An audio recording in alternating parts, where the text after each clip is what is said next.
नमस्कार, news point लेकर हाजिर हूं मैं राजीव। दोस्तों, विपक्ष का दबाव आखिरकार सरकार पर असर दिखा ही गया। अभी कुछ देर पहले विदेश मंत्रालय यानी ministry of external affairs Hindustan का, उसने एक बयान में बता दिया है कि लंबे अरसे से हमारा यही राष्ट्रीय पक्ष रहा है कि भारतीय केंद्र शासित प्रदेश जम्मू और कश्मीर से संबंधित किसी भी मुद्दे को भारत और पाकिस्तान को द्विपक्षीय तरीके से ही हल करना है। इस नीति में कोई बदलाव नहीं हुआ है। लंबित मामला केवल पाकिस्तान के अवैध रूप से कब्जा किए गए भारतीय क्षेत्र को खाली कराने का है, यानी पीओके का है। यह बात कही गई है एमईए से। एमईए के प्रवक्ता, मुख्य प्रवक्ता जो हैं रणधीर जायसवाल जी, उन्होंने अभी प्रेस कॉन्फ्रेंस की थोड़ी देर पहले और वहां उन्होंने अपनी बात रखी। बहुत सारे सवाल और उन सवालों का जवाब उन्होंने दिया, लेकिन उसमें पीओके को खाली कराने का और दोनों देशों के बीच जो भी मामला है उसमें तीसरे पक्ष के हस्तक्षेप की बात नहीं है, यह कहना पड़ा आज मिनिस्ट्री ऑफ एक्सटर्नल अफेयर्स को। आपको बता दूं, और पता ही है कि हाल ही में अमेरिकी राष्ट्रपति डोनाल्ड ट्रंप ने भारत और पाकिस्तान के बीच सीज फायर कराने का दावा करते हुए कश्मीर को लेकर बयान दिया था। पहले तो उन्होंने सीज फायर की बात की, उसके बाद उन्होंने कहा कि हजारों साल से चले आ रहे दोनों देशों के बीच जो है दोनों देशों के साथ मिलकर कश्मीर के मुद्दे का हल निकालने की हम कोशिश करेंगे। और उन्होंने यह भी कहा था कि शायद 1000 सालों बाद इस समस्या का कोई समाधान निकल आए। ट्रंप के इस बयान के बाद विपक्ष ने आपत्ति जताई और सरकार से स्पष्टीकरण मांगा था, लेकिन मोदी की तरफ से कोई जवाब नहीं आया। मगर अब विदेश मंत्रालय ने कश्मीर पर सरकार का रुख साफ कर दिया है, लेकिन नरेंद्र मोदी जी ने कुछ नहीं कहा। लेकिन कई और सवाल हैं जिन पर जवाब आना अभी बाकी है। जैसे ट्रंप ने ट्रेड रोकने की जो धमकी दी, उस पर मोदी का क्या कहना है। अभी मोदी सुबह आदमपुर एयरबेस पहुंच गए और वहां वही बातें उन्होंने कही जो बातें कल उन्होंने भाषण में अपने राष्ट्र के नाम संबोधन में कही थी। 22 मिनट का जो संबोधन था कल नरेंद्र मोदी का, वही बात आज सुबह 7 बजे निकले दिल्ली से, पहुंच गए आदमपुर एयरबेस और वहां पर एयरफोर्स के जवानों के साथ उन्होंने फोटो खिंचाई, बातें की रहे। 3:30 बजे लाइव उनका भाषण चला, टेलीकास्ट चला सारे मीडिया चैनल्स पे। सबने वही बातें सुनी जो बातें उन्होंने पहले कल कही थी। 2 दिन में 2 भाषण, लेकिन सवालों के जवाब नदारद। मोदी ने पाकिस्तान को घुड़की दी कि दुस्साहस का मुंहतोड़ जवाब दिया जाएगा, यह सब भी कहा, लेकिन ऑपरेशन सिंदूर को न्यू नॉर्मल भी बताया। लेकिन साहब यह नहीं बता सके कि जिस तरह बीजेपी नेता सेना में धर्म ढूंढ रहे हैं, आपके अधिकारियों को ट्रोल किया जा रहा है, विक्रम मिस्री को ट्रोल किया गया, क्या यह भी न्यू नॉर्मल है? यही नया भारत है, नया इंडिया है? पाकिस्तान को जवाब तो दे दिया, घर में बैठे दुश्मनों को कब जवाब दिया जाएगा? यह सवाल भी तो है, यह सवाल पूछा जाना चाहिए नरेंद्र मोदी से। इधर बीजेपी ने तिरंगा यात्रा भी निकालनी शुरू कर दी है। इसमें शौर्य की गाथाएं लोगों तक पहुंचाई जाएंगी, लेकिन इतने दिनों से सेना जो प्रेस कॉन्फ्रेंस कर बता रही थी कि क्या वो सब जो किया है उन्होंने, ये शौर्य की बातें नहीं हैं जो सेना ने प्रेस कॉन्फ्रेंस में बताई हैं, कही हैं, जो लोगों तक पहुंच रही थी। क्या ऑपरेशन सिंदूर की सीरियसनेस को ऐसे पॉलिटिकल इवेंट में बदला जाए, तब्दील कर दिया जाए, यही न्यू नॉर्मल है, यही सीरियसनेस है?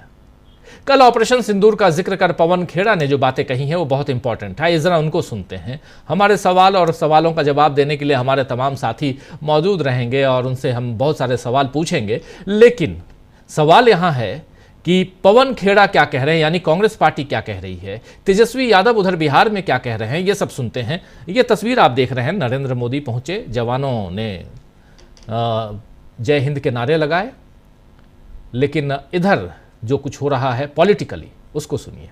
प्रधानमंत्री नरेंद्र मोदी जी का वक्तव्य हम सबने सुना। ठीक उससे कुछ मिनट पहले अमेरिकी राष्ट्रपति डोनाल्ड ट्रंप का वक्तव्य सुना, जो बहुत व्यथित करने वाला था, जिसने तमाम भारतवासियों को चौंका दिया। भारत की संस्कृति में सिंदूर के साथ कभी सौदा संभव नहीं है। डोनाल्ड ट्रंप ने कहा कि ट्रेड, व्यापार को हथियार बना के उन्होंने हमसे ऑपरेशन सिंदूर रुकवाया। हम उम्मीद करते थे कि प्रधानमंत्री अपने वक्तव्य में इसका करारा और त्वरित जवाब देंगे, वो नहीं हुआ। यह भी बहुत हैरानी की बात है। कल अमेरिकी राष्ट्रपति ने एक्स पर पोस्ट किया कि वो कश्मीर में मध्यस्थ। तो सुन रहे थे आप, यहां पर सिंदूर के साथ सौदा नहीं हो सकता, ये कह रहे थे पवन खेड़ा। बहुत इंपॉर्टेंट बात उन्होंने कही कि सिंदूर के साथ समझौता या सौदा नहीं कर सकते। वहीं तेजस्वी यादव ने जो कुछ कहा है वो भी जरा सुन लीजिए, क्या कह रहे हैं तेजस्वी यादव। इतना मुंहतोड़ जवाब भारत की सेना ने दिया है नीचे करना और सेना के लोगों ने शहीद हुए हैं जिन्होंने बलिदान दिया है, देश की रक्षा की है, जिनकी वजह से आज हम आप हमारे देश का सीमा सुरक्षित है। कम से कम पार्लियामेंट सेशन बुला करके उनको धन्यवाद तो देना चाहिए। और ये पूरे देश की तरफ से जितने भी पार्टियां हैं अपनी बात को रखेंगे और हम सब लोगों को गर्व है बहादुर भारतीय सेना पर। इसलिए हम लोग चाहते थे कि भाई कम से कम एक पार्लियामेंट का सेशन हो, कम से कम हम उन सैनिकों को धन्यवाद तो कर पाए। इसमें कोई बुरी बात क्या है? लेकिन नोटिस अगर हम लोग अगर चाहते हैं पूरा देश सेना को धन्यवाद बोलना चाहता है और ये पार्लियामेंट से बड़ा प्लेटफॉर्म क्या होता है? देश का सबसे बड़ा लोकतंत्र का अगर कोई मंदिर है तो वो तो पार्लियामेंट नहीं गिरेगा। हम लोग तो चाहते हैं वहाँ हम लोग जो है सेना को धन्यवाद दें। तो सेना का धन्यवाद कर रहे हैं यहां आप सुन रहे थे तेजस्वी यादव। और इधर बात अब कारगिल तक पहुंच गई है। जयराम रमेश कांग्रेस के सांसद राज्यसभा से, उन्होंने पूछा है कि अमेरिका के राष्ट्रपति, उपराष्ट्रपति और सेक्रेटरी ऑफ स्टेट के बयानों पर हमारा क्या रुख है। हमारे विदेश मंत्री चुप हैं, एनएसए चुप हैं और प्रधानमंत्री तो ऐसे मामलों में चुप्पी तोड़ते ही नहीं हैं। हालांकि 19 जून 2020 को उन्होंने चुप्पी तोड़ते हुए चीन को क्लीन चिट दे दी थी, जिसके कारण हम कमजोर पड़ गए थे। जब हमने कारगिल युद्ध जीता था तो उसके सिर्फ 3 दिन बाद 29 जुलाई 1999 को अटल बिहारी वाजपेयी जी की सरकार ने कारगिल समीक्षा समिति का गठन किया था। इस समिति की अध्यक्षता रक्षा मामलों के विशेषज्ञ के सुब्रमण्यम जी ने की थी, जो विदेश मंत्री एस जयशंकर जी के पिता हैं। कारगिल समीक्षा समिति की रिपोर्ट को संसद में पेश भी किया गया था, लेकिन क्या सरकार अब कोई विश्लेषण करेगी? क्या प्रधानमंत्री मोदी देश की जनता और विपक्ष को विश्वास में लेकर सवालों के जवाब देंगे? क्योंकि यह बेहद गंभीर मामला है, ये कह रहे हैं और बहुत गंभीरता से कुछ सवाल उठा रहे हैं। एस जयशंकर के पिता उस समय कारगिल समीक्षा समिति के मेंबर थे, लेकिन अब यहां पर कोई इस पूरे संघर्ष समिति का कोई मेंबर बनेगा? जो अभी बीता है 4 दिनों का पूरा मामला, उस पर कोई चर्चा होगी? इसके लिए कोई समीक्षा बैठक होगी? यह सवाल अभी भी सियासी गलियारों में बहुत तेजी से बढ़ रहा है।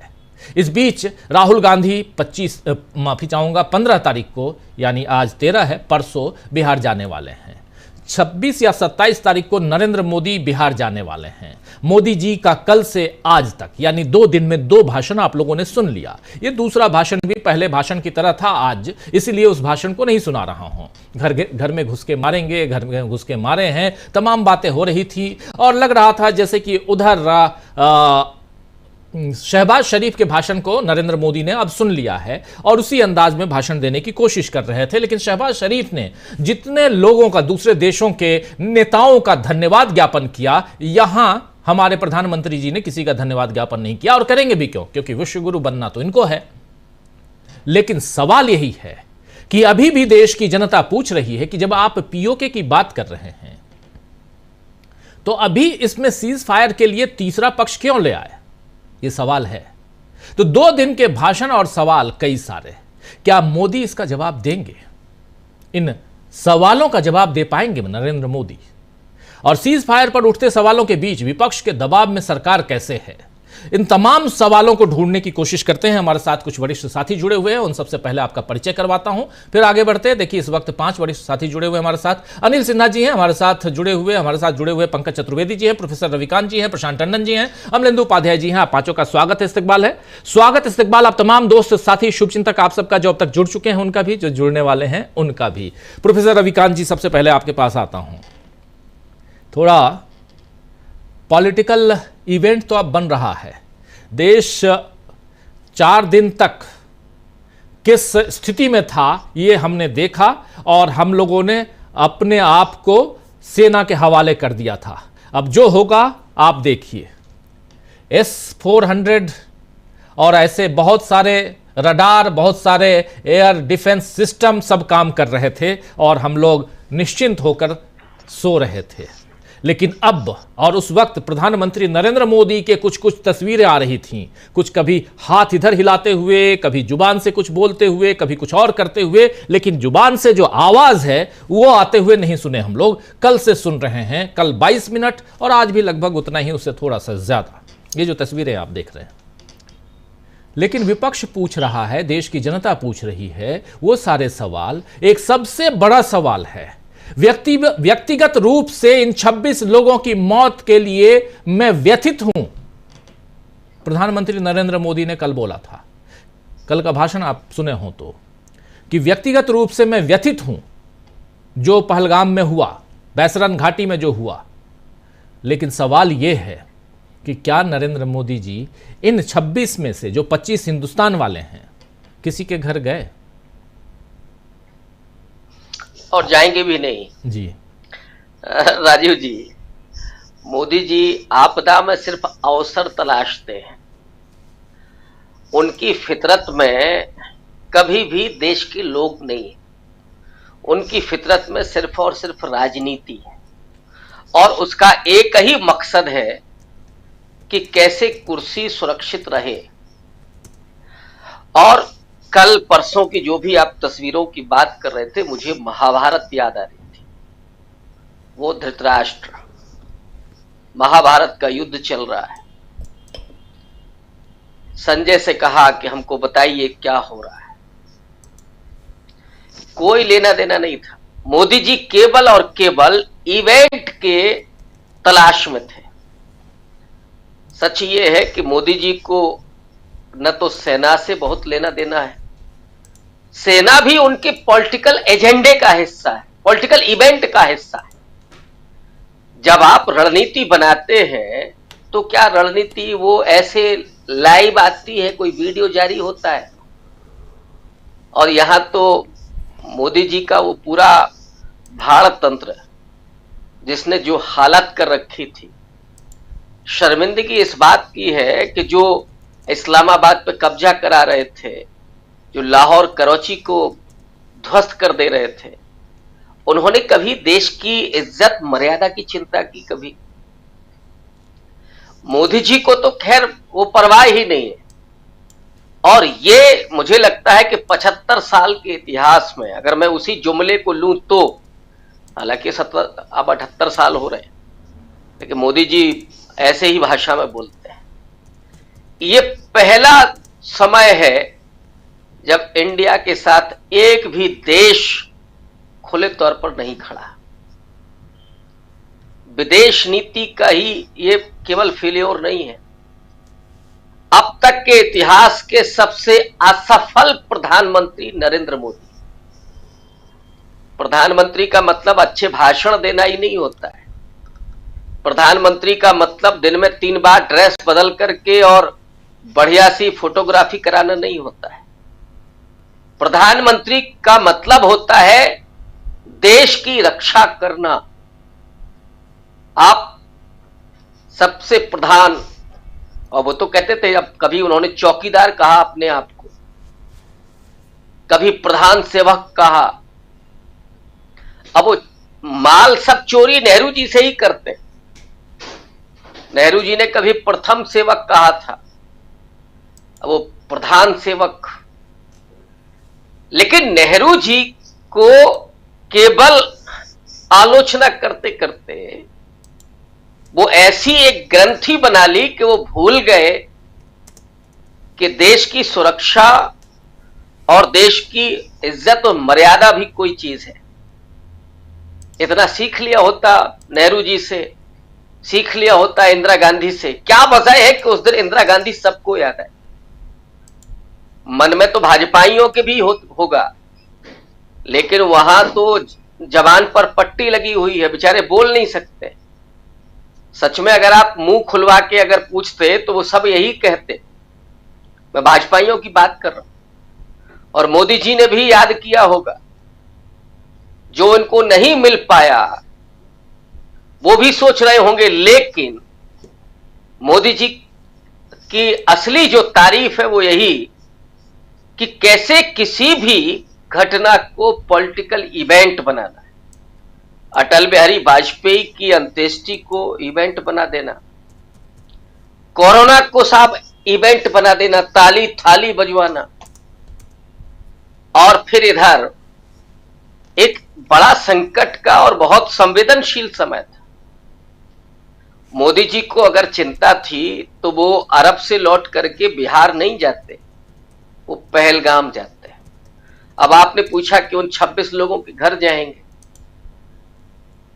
प्रधानमंत्री असल में होते, मैं एक्चुअली मोदी जी को मानता ही नहीं हूं कि वो प्रधानमंत्री, वो कुर्सी पर बैठे हुए वो शख्स हैं जो केवल सत्ता का सुख भोग रहे हैं।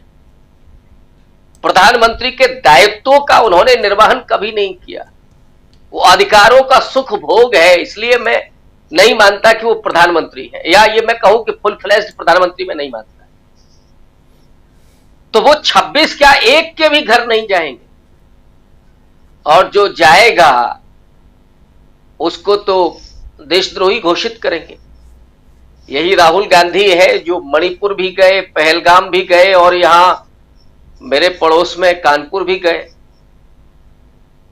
वहां एक शहीद हुआ था। हिमांशी नरवाल के घर भी गए। लेकिन राजीव जी, मुझे प्रसन्नता इस बात की है कि इस दौर में जो प्रतिरोध है वो प्रतिरोध ऐसे स्थानों से निकल करके आ रहा है जिसकी कल्पना हम 20वीं शताब्दी के उस पूरे 50 साल के दौर में नहीं कर सकते थे, जहां चीजें नहीं दिखती थी। सबसे महत्वपूर्ण, महिलाएं प्रतिरोध कर रही, और वो महिलाएं जिन्होंने, हिमांशी नरवाल ने तो अपने पति को खोया और कहा कि हमको न्याय चाहिए, लेकिन कश्मीरी और मुसलमानों के खिलाफ नफरत नहीं चाहिए। और आपने मिस्री साहब का नाम लिया, विदेश सचिव का। दरअसल मोदी जी ने जो ज़ॉम्बी ग्रुप पैदा किया है ना, वो भस्मासुर बन गया है, वो छोड़ने वाला नहीं है। अब आपने इधर सीज फायर किया, हम मान लेते हैं भाई ये तो देश की नीति हो सकता है, मोदी जी ने किससे सलाह ली मुझे नहीं पता, लेकिन ठीक है भाई, सीज फायर हम लोग तो खुद ही चाहते थे कि युद्ध ना हो, हिंसा ना हो, लेकिन जो गुनहगार है उनको सजा मिलनी चाहिए। ढूंढ करके ले आते मोदी जी कि ये आतंकवादी हैं जिन्होंने 26 लोगों का कत्ल किया और इनकी सजा ये। पुलवामा के आतंकवादियों को खोज कर लाते और उनको सजा देते, और ये है, और ये कहते कि इस पर मेरा जीरो टॉलरेंस है। लेकिन जब आपने पूरा अपने आप को विश्वगुरु के रूप में पेश किया, सेना ने अपने शौर्य और पराक्रम का प्रदर्शन किया, सेना को ऑपरेशनल जो उसका अपना छूट होती है वो उसने किया, लेकिन बाकी डिसीजन तो आपके होते हैं। क्या वजह है कि आपके साथ एक भी देश नहीं खड़ा हुआ? और उसके बाद ट्रंप वहां भाषण दे करके और ट्वीट करके बता रहा कि साहब हमने सीज फायर करा दिया। तो ये नरेंद्र मोदी हैं, ये मैं आज से उनको ये कहूंगा कि अर्ध प्रधानमंत्री हैं, जो सिर्फ अधिकारों का भोग करते हैं, दायित्वों का निर्वहन नहीं करते। इन्हें देश के लोगों की चिंता नहीं है, सिर्फ कुर्सी की चिंता है।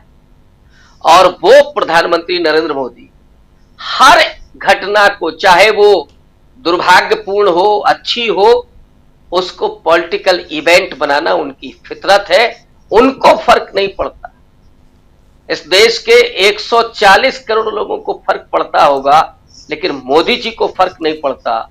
वो दुख और सुख दोनों में सम रहते, इसलिए तो अपने आप को नॉन बायोलॉजिकल कहा उन्होंने। तो उनसे ये उम्मीद करना कि वो 26 लोगों के घर जाएंगे, मुझे लगता है कि बेमानी हम लोगों का भ्रम है। नॉन बायोलॉजिकल है मोदी जी, और वो ऐसा नहीं करते, ना वो जाएंगे। नॉन बायोलॉजिकल, हाँ ये तो भूल ही गया था मैं कि कभी ये टर्म भी आया था और खुद नरेंद्र मोदी जी ने खुद कहा था। चलिए खैर, लेकिन इस वक्त देश एक गहरे संकट से उबरा है, ये आप सब जानते हैं। और लेकिन अभी वो संकट क्या खत्म हो गया? एक तरफ भारत सरकार कह रही है कि पाकिस्तान को मुंहतोड़ जवाब दिया जाएगा, ऑपरेशन सिंदूर खत्म नहीं हुआ है और सीज फायर या कहें तो ये जो संघर्ष है, संघर्ष विराम जिसको कह रहे हैं सीज फायर को, वो उसकी जगह पे ये जो संघर्ष है वो अभी स्थगित हुआ है, उसको सस्पेंड किया गया है। तो इसके पीछे क्या कारण हो सकता है? दूसरी बात कि पीओके के अलावा कुछ नहीं चाहिए, बहुत अच्छी बात है। कश्मीर पे बात करेंगे हम तो पीओके खाली करवाना है, ये भी है, ये बयान भी आ गया है। बयान काफी आ रहे हैं, लेकिन बयान के मायने क्या हैं? एक तरफ डोनाल्ड ट्रंप कह रहे हैं कि दोनों को धमकाया, भारत को भी पाकिस्तान को भी, और धमकाते हुए कहा कि no trade, no ceasefire, no trade, यानी अगर सीज फायर नहीं करते हैं तो आप दोनों देशों के साथ हम ट्रेड नहीं करेंगे। ये कल डोनाल्ड ट्रंप साहब का ये कल का बयान है। लेकिन इस पर दूसरी तरफ नरेंद्र मोदी कहते हैं कि टेरर और ट्रेड साथ साथ नहीं चल सकता। जब टेरर और ट्रेड साथ साथ नहीं चल सकता तो या तो डोनाल्ड ट्रंप गलत हैं, या आप गलत हैं, या वो आंकड़े गलत हैं जिन आंकड़ों के आधार पर बताया जा रहा है कि भारत और पाकिस्तान के बीच कितना सारा ट्रेड है। और अगर डायरेक्ट नहीं है तो इनडायरेक्ट भी है, कोलंबो और सऊदी अरबिया, यूएई, इन सब के थ्रू ये भी है। प्रशांत टंडन जी, आपके पास आना चाहता हूं। कुछ तो छिपाया जा रहा है, ऐसा लगता है कि कुछ छिपाया जा रहा है। कुछ बातें ठीक है सार्वजनिक नहीं की जाती हैं, ये मानता हूं। जब बात देश की सुरक्षा की हो तो उसको पब्लिक डोमेन में नहीं लाया जाता है, बहुत अच्छी बात है, मत लाइए। देश की सुरक्षा हम भी चाहते हैं, हम भी महफूज रहना चाहते हैं। लेकिन सवाल यहां दूसरा है कि कुछ चीजें ऐसी हैं जो हमसे आपसे छिपाई जा रही हैं, लेकिन जब पब्लिक डोमेन में जाते हैं नरेंद्र मोदी जी और उसको पॉलिटिसाइज करने की कोशिश करते हैं तो उसको दूसरे ढंग से कर ले रहे हैं। कल से आज तक 2 भाषण हो गए, कितने भाषण और सुनेंगे हम लोग? जब उम्मीद थी, जब इंतजार था कि एक ट्वीट कर दे नरेंद्र मोदी, लेकिन उन्होंने एक ट्वीट नहीं किया। डोनाल्ड ट्रंप पे कुछ नहीं कह रहे हैं, या हिम्मत नहीं है अमेरिका के ऊपर कुछ बोलने की, ये माना जाए। देखिए राजीव जी, 5:33 का डोनाल्ड ट्रंप का ट्वीट और 5:55 पे प्रेस कॉन्फ्रेंस में सीज फायर की घोषणा भारत की तरफ से। ये इतना बड़ा पहाड़ है कि इसको आप तंबू कनाज से ढक नहीं सकते, ये सच है, पहली बात। दूसरी बात, सीज फायर अमेरिका की मध्यस्थता में ट्रंप द्वारा घोषित आपसे पहले और पाकिस्तान से भी पहले। इसको प्रधानमंत्री की सरकार की कोई मजबूरी हो सकती है और जाहिर सी बात है कि सेना को सरकार का पालन करना है, लेकिन देश की जनता ने इस सीज फायर को स्वीकार नहीं किया है। वो सवाल खड़े कर रहे हैं और वो सवाल वही है कि आपने क्या, आपका हासिल क्या है? आपने पाकिस्तान को किन किन शर्तों पर टेबल पे आप लाए, कौन सी लिखित बातें आपने पाकिस्तान से मनवा ली?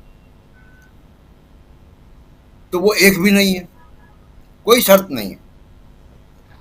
तो इस पूरे प्रकरण में भले ही आप मीडिया आपके साथ है और आप करते रहे, लेकिन प्रधानमंत्री नरेंद्र मोदी का अपने राजनीतिक करियर के अंतिम दिनों में ये सबसे बुरे दौर में है और इस पूरे प्रकरण में पिछले 20-22 दिनों में नरेंद्र मोदी का राजनीतिक कद बहुत बहुत कम हो गया है और उनका जो जिसको कहते हैं मॉरल अथॉरिटी, नैतिक बल, वो खत्म हो चुका है। अब वो प्रधानमंत्री के पद पर शपथ लेकर कॉरपोरेट की बैकिंग से प्रधानमंत्री पर है वो पद पे, लेकिन एक जिसको कहते हैं कि जिसका इकबाल हो सरकार का, वो इकबाल अब खत्म हो चुका क्योंकि जनता ने इस सीज फायर को स्वीकार नहीं किया। जनता के सामने उदाहरण है और हाल फिलहाल का उदाहरण है कि सीज फायर किसको कहते हैं, जो 16 दिसंबर 1971 को हुआ था, उसको सीज फायर कहते हैं। एक बात। दूसरी बात, ये 11 सालों की विदेश नीति का भंडाफोड़ हो गया। नरेंद्र मोदी दुनिया के शायद ऐसे प्रधानमंत्री होंगे जो सबसे ज्यादा देशों में यात्राएं की होंगी, कपड़े बदल बदल के, तमाम तरीके के इवेंट, कभी साफे, कभी कुछ और पहन के आप जा रहे हैं। लेकिन उसका डिप्लोमेटिक हासिल क्या हुआ कि एक भी आपका मित्र देश भी आपके साथ नहीं खड़ा हुआ। जब ये सीज फायर हुआ था तो भी मैंने कहा था, फिर मैं दोहरा देता हूं कि ऐसे मामलों में 3 बहुत इंपॉर्टेंट चीजें होती हैं। Number 1 military action, number 2 diplomacy, number 3 perception building. Military action में मिलिट्री ने अपना काम किया, डिप्लोमेसी विफल रही 100%। आपकी डिप्लोमेसी में ये ताकत नहीं थी कि अगर अमेरिका का पर्दे के पीछे कोई रोल भी था तो उसको पर्दे के पीछे ही रहने देते। वो पर्दे के सामने आ गया, ट्रंप ने आपको एक्सपोज कर दिया। दूसरी एक नई समस्या खड़ी हो गई है राजीव, और इस साउथ एशिया की जो डिप्लोमेसी है उसका एक टर्निंग फेज है। क्यों मैं कह रहा हूं, क्योंकि अब ये बात शुरू होगी। ट्रंप के तीसरे ट्वीट पे आप ध्यान दीजिए जी, वो क्या कह रहे हैं कि मैंने न्यूक्लियर वॉर रुकवाया जी। ये बहुत इंपॉर्टेंट पॉइंट है। प्रधानमंत्री ने भी कहा अपने भाषण में कि हम न्यूक्लियर धमकी को नहीं मानेंगे। पाकिस्तान के प्रधानमंत्री भी न्यूक्लियर की बात कर रहे हैं।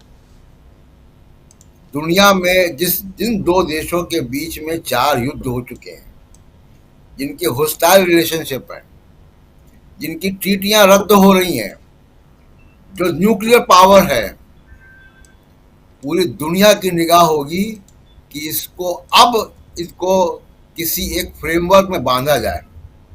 याद होगा, आप उस वक्त यूएसएसआर में थे जब SALT I और SALT II ट्रीटियां डिस्कस होती थी जी।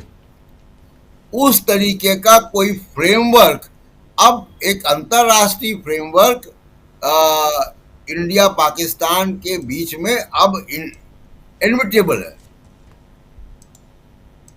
वो अब दुनिया इसकी, ट्रंप ने उसी तरफ इशारा किया है। अगर ट्रंप ने कहा है कि मैंने रुकवाया है, तो न्यूक्लियर वॉर किसी बटन से नहीं रुकेगा, कोई ना कोई फ्रेमवर्क होगा। और ये पूरा जो नए सिरे से जो भारत ने पिछले 30-40 सालों में पोखरण के बाद 11 राउंड स्ट्रोक टॉलबेट और जसवंत सिंह की 4 महाद्वीपों में बातचीत हुई, वो सब कुछ जो है उस पर पानी फिर गया। अब भारत के ऊपर दबाव होगा कि आपको बिना एनएसजी की मेंबरशिप के न्यूक्लियर फ्यूल कैसे मिल रहा है, पीसफुल पर्पस के लिए सीटीबीटी में साइन क्यों नहीं है, एनपीटी पे साइन क्यों नहीं। ये सारे अब जो भानुमति का पिटारा है वो खुलेगा। तो ये न्यूक्लियर डिप्लोमेसी में एक नया अध्याय साउथ एशिया की पॉलिटिक्स में और इंडिया पाकिस्तान के मद्देनजर खुलने जा रहा है जी। और तीसरी, मैं 2 बातें और रखूंगा राजीव जी बहुत संक्षेप में जी। तीसरी बात, न्यूक्लियर ब्लैकमेल पे बात करेंगे हम लोग आगे, और बहुत इंपॉर्टेंट है, आप अपनी बात रखिए जी। जी। और दूसरी चीज, मिस्री और भारतीय सेना पे जो गाली गलौज और अटैक हो रहा है, ये बीजेपी के टॉप सोर्सेस की तरफ से हो रहा है, पर्दे के पीछे से हो रहा है। ये बहुत अफसोसनाक है कि एक सत्ताधारी पार्टी, उसके जिम्मेदार लोग भारतीय सेना पे हमला कर रहे हैं। भारतीय सेना तो लड़ रही थी, पूरे ताकत के साथ लड़ रही थी। सीज फायर तो भारतीय सेना ने नहीं किया, सीज फायर तो पॉलिटिकल लीडरशिप ने किया। भारतीय सेना को आप बुरा भला कह रहे हैं, इससे ज्यादा अफसोसनाक बात नहीं हो सकती। और बल्कि उसका उल्टा ये है कि इस पूरे कॉन्फ्लिक्ट में भारतीय सेना ने अपनी इमेज को बहुत चमकाया है। भारतीय सेना को बहुत सम्मान की प्राप्ति हुई है। जिस तरीके से उनकी 2 अफसर आके ब्रीफिंग करती थी, वो उनको बहुत सम्मान की नज़र से देखा गया। और उस पर अगर सत्ताधारी पार्टी के लोग हमला कर रहे हैं, सेना पे हमला कर रहे हैं, तो ये बहुत ही अफसोसनाक बात है। और विक्रम मिस्री में जो एक हमारे विदेश सचिव, उनके ऊपर हमला कर, उनको अपना वो प्राइवेट करना पड़ा, बहुत दुख की बात है। सूत्रों के जरिए आप लड़ाई कर रहे हैं अमेरिका से, सूत्रों के जरिए। ट्रंप ओपन ट्वीट कर रहा है, आप सूत्रों के जरिए से लड़ाई कर रहे हैं। तो ये सूत्र विक्रम मिस्री को भी तो ट्रोल कर रहे हैं ना, वही सूत्र हो। और आखिरी बात, इस पूरे प्रकरण में राजीव जी, सबसे बड़ा दुख की बात यह है कि भारतीय इलेक्ट्रॉनिक मीडिया, ब्रॉडकास्ट मीडिया पूरी दुनिया में एक कॉमेडी का जो है वो परिचय बन गया। उसकी क्रेडिबिलिटी पहले भी नहीं थी। वो हिंदू मुसलमान नफरत की पॉलिटिक्स करते थे। अब उनको जब ये जिस तरीके से उन्होंने ब्रेकिंग न्यूज़ चलाई है, वो पूरी दुनिया में परिहास का, व्यंग का, चुटकुले बन रहे हैं इनके ऊपर। इनका पूरा जो भारतीय मीडिया का जो है वो उपहास हो रहा है। और एक आखिरी बात, देखिए, मीडिया की राय को प्रभावित करने वाले एडिटोरियल पेज में जो बड़े बड़े बुद्धिजीवियों के आर्टिकल आते हैं, अधिकांश इसमें मुझे कहना पड़ेगा कि अधिकांश इसमें जो है वो सवर्ण बुद्धिजीवी हैं। एक्सपोज हो गए सब। हिम्मत नहीं है किसी की लिखने की, सीज फायर पे सवाल उठाने की। बड़े बड़े संपादक, मैं तो अखबारों में भी रहा राजीव जी, आप तो अखबार आज भी निकालते हैं, अखबारों में साइन एडिटोरियल आते हैं, लीडर पेज में आर्टिकल आते हैं। लीडर पेज मतलब जो संपादकीय पेज है, उसमें बड़े बुद्धिजीवियों के आर्टिकल आते हैं। कहाँ है? किसी के नहीं है। जो राहुल गांधी पे सवाल खड़े करने हो तो अभी बड़े बड़े लोग आ जाएंगे, लेकिन किसी के नहीं है। ये बहुत शर्म की बात है कि इस देश का बुद्धिजीवी का वर्ग जो अखबारों में एडिटोरियल पेज पे राइटअप लिखता रहा है, वो रीढ़ विहीन हो गया है।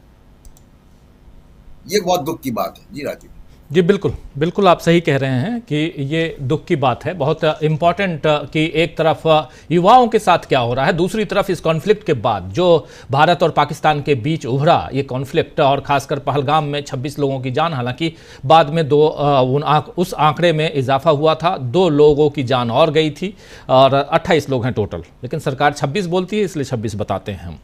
कई सारे साथी हमारे लिखते हैं कि आप 26 क्यों बोलते हैं, 28 मरे हैं। चलिए जो भी हो, 2800, 2600 एक भी जान जाए तो वो दुखद है। लेकिन दूसरी तरफ इसके बाद जो कुछ हुआ है उसमें न्यूक्लियर ब्लैकमेल की बात, प्रधानमंत्री नरेंद्र मोदी की भी बात आई। लेकिन कल प्रधानमंत्री नरेंद्र मोदी ने जो भाषण दिया है, उस भाषण के बाद आज पाकिस्तान के विदेश मंत्रालय की विज्ञप्ति आई है, प्रेस रिलीज, और पाकिस्तान ने बहुत धमकाते हुए उस प्रेस रिलीज को जारी किया है। भारत को बहुत सारी धमकियां दी हैं, उसके बहुत सारे पॉइंट्स को नहीं रखूंगा, लेकिन प्रधानमंत्री नरेंद्र मोदी के एक पॉइंट को रखता हूं। पहले जरा स्क्रीन पर ले आइए, और बहुत इंपॉर्टेंट है जो कह रहे थे कि भारत की सेनाओं ने, कल के भाषण का यह अंश है, सुना नहीं रहा हूं भाषण, सिर्फ उसका पॉइंट रख रहा हूं। भारत की सेनाओं ने पाकिस्तान में आतंक के ठिकानों पर, उनके ट्रेनिंग सेंटर्स पर सटीक प्रहार किया। आतंक पर भारत की कार्रवाई का साथ देने के बजाय पाकिस्तान ने भारत पर ही हमला करना शुरू कर दिया और भारत ने मजा चखा दिया। ये कह रहे थे, बहुत अच्छी बात है, हमारी सेना ने बिल्कुल पाकिस्तान को नेस्तनाबूद कर दे। कोई उसमें हमको यहां कोई सवाल पैदा करने वाला, उठाने वाला नहीं है। लेकिन इसके बाद पाकिस्तान का जो विदेश मंत्रालय है, वो जो विज्ञप्ति जारी करता है आज, वो क्या कह रहा है, जरा उसका एक छोटा सा हिस्सा देखिए। जब क्षेत्र में शांति और स्थिरता के लिए अंतर्राष्ट्रीय प्रयास किया जा रहा है, ऐसे में यह बयान खतरनाक उकसावा दिखाता है, जो गलत सूचना, राजनीतिक अवसरवाद, गौर फरमाइए, और अंतर्राष्ट्रीय कानून के प्रति घोर उपेक्षा पर आधारित है। पाकिस्तान का विदेश मंत्रालय, ये भी यहाँ रखना इसलिए ज़रूरी है क्योंकि कॉन्फ्लिक्ट दोनों के बीच है, इसलिए ये रखना ज़रूरी है कि ये दोनों, भारत का पक्ष और पाकिस्तान का पक्ष, दोनों आना चाहिए। हालांकि टेलीविज़न वहाँ का, मीडिया वहाँ का, सब कुछ अपने यहाँ बैन है, आप देख नहीं सकते, लेकिन फिर भी जो विज्ञप्ति है सोशल मीडिया पे, ये विज्ञप्ति उसके ज़रिए आप ले सकते हैं, देख सकते हैं, अखबारों में सब जगह है। ये इस प्रेस रिलीज में साफ साफ कहा जा रहा है कि राजनीतिक फायदे के लिए जो बयानबाजी हो रही है, यानी सीधा सीधा नरेंद्र मोदी के ऊपर हमला है। क्या सचमुच यहां नरेंद्र मोदी ये मौका दे रहे हैं? मैं पाकिस्तान की बात नहीं कर रहा हूं, आना चाहता हूं पंकज चतुर्वेदी जी आपके पास, मैं पाकिस्तान की बात नहीं कर रहा हूं, अंतरराष्ट्रीय यानी विश्व समुदाय में, विश्व पटल पे क्या नरेंद्र मोदी जी इस पूरे घटनाक्रम को पॉलिटिसाइज कर रहे हैं, पॉलिटिकल रूप में ढालना चाह रहे हैं इसको? वो दिखाई दे रहा है जो कह रहा है यहां पर पाकिस्तान? देखिए, यदि हम पाकिस्तान के नजरिए से देखें तो पाकिस्तान, बांग्लादेश और बहुत सारे अखबारों ने पाकिस्तान की उस फर्जी थ्योरी को बहुत ज्यादा तवज्जो दिया जिसमें कहा गया कि भारत ने फ्लैग ऑपरेशन किया ताकि पाकिस्तान पे हमला किया जा सके। फ्लैग ऑपरेशन लेने खुद एक हमला करा लो और वो कर दो। हालांकि ये निहायत झूठ बात है, क्योंकि हमारे जो निर्दोष लोग पहलगाम में मारे गए हैं वो निश्चित ही आतंकवाद का शिकार हुए थे। लेकिन इस बात को जिस प्रकार से विश्व मीडिया में स्थान मिला, उसके बाद में अब आप देखिए कि दूसरा जो हल्ला हुआ कि पाकिस्तान, भारत को इस लड़ाई में सीधे सीधे इजराइल साथ दे रहा है, ये पूरे विश्व मीडिया में आया। तीसरी चीज अब आप देखिए कि ईरान के विदेश मंत्री को एक भारतीय सरकार का प्रायोजित रिटायर्ड फौजी यदि सुअरसरी का शब्द इस्तेमाल करता है और उसके बाद में ईरान की एम्बेसी उस पर एक कड़ी आपत्ति जताती है। फिर चाइना अपना स्पष्टीकरण साफ साफ देता है कि हमने पाकिस्तान को इस युद्ध में किसी भी तरीके की कोई मदद नहीं की। अजरबैजान एक ऐसा देश जिससे भारत तीसरे नंबर का क्रूड ऑयल खरीदता है, हमारे यहाँ जो क्रूड ऑयल आता है उसमें तीसरे नंबर का स्तर पे जो है हम बाकू से लेते हैं। लगभग 201 मिलियन डॉलर का वहां से हमारा निर्यात है। और सबसे बड़ी चीज है कि अजरबैजान से भारत के कल्चरल रिलेशन है। बहुत दुनिया में करीबन 24 ऐसे देश है जिनसे हमारे कल्चरल एक्सचेंज के रिलेशन है। जहां पर बुक फेयर होता है तो हमारा स्टाफ वहां जाता है तो उनके निःशुल्क उनको अतिथि होते हैं और वो आते हैं तो यहां होते हैं। उसके बावजूद अजरबैजान ने आखिर पाकिस्तान का साथ क्यों दे दिया? तुर्की ने आखिर क्यों साथ दे दिया? इस तरीके से कोई हमारे साथ नहीं खड़ा। देखिए, है क्या कि मोदी जी ने लगातार भारत में सत्ता लूटने के जो अलग अलग प्रयोग किए, इसके अलावा इलेक्टोरल बॉन्ड से लेकर ईवीएम तक के मुद्दों को जब उठाया गया तो विश्व जनमानस में एक छवि बनी कि भारत का जो प्रधानमंत्री है उसकी नीयत अपने देश को लेकर भी बहुत स्पष्ट नहीं है और इससे उनकी वैश्विक छवि पे असर पड़ा। और इसी का असर है कि आज हमारी सेना के किए हुए पराक्रम पर तो कोई सवाल नहीं कर रहा है, लेकिन मोदी जी की नीयत पर सभी को शक है। भारत की सेना ने वही किया जो एक अच्छे डेमोक्रेसी की सेना करती है कि जैसे ही सत्ता ने बोला कि अब विराम है तो उन्होंने बोल दिया विराम है। लेकिन आखिर विराम क्यों हुआ अभी तो बहुत स्पष्ट ही नहीं हो रहा है। भारत सरकार स्पष्ट नहीं कर रही क्या ये युद्ध था? यदि युद्ध नहीं था तो फिर विराम क्यों हो गया? यदि पाकिस्तान ने बोल दिया कि हमने शिमला समझौते को खत्म कर दिया है तो भारत सरकार का इस पे क्या नजरिया है? यदि भारत सरकार का भी कोई नजरिया है कि शिमला समझौते को हम भी नहीं मानते तो फिर तो अमेरिका क्या, कोई मालदीव भी आकर हमारे बीच में दखल कर सकता है। एक आपको घटना बताऊं, हम लोगों ने बोला कि पहलगाम हमले के बाद में जो ऑपरेशन सिंदूर हुआ उसके अंदर हमने जो IC-814 कंधार का प्रमुख आरोपी था उसको मार डाला। अब आप सोचिए, एक तो कंधार कांड के कितने साल हो गए वो कितना उम्र का होगा, क्या होगा। फिर बोला कि जरगर उसके अंदर आरोपी है। अब मजेदार चीज है कि हमने ही अपने डीबी लाइव पे 2 महीने पहले एक पॉडकास्ट हुआ था सबसे देश के सीनियर मोस्ट रॉ के ऑफिसर का, और उन्होंने उसके अंदर बताया था कि आखिर में कंधार कांड का मेन कॉन्स्पिरेटर कौन था।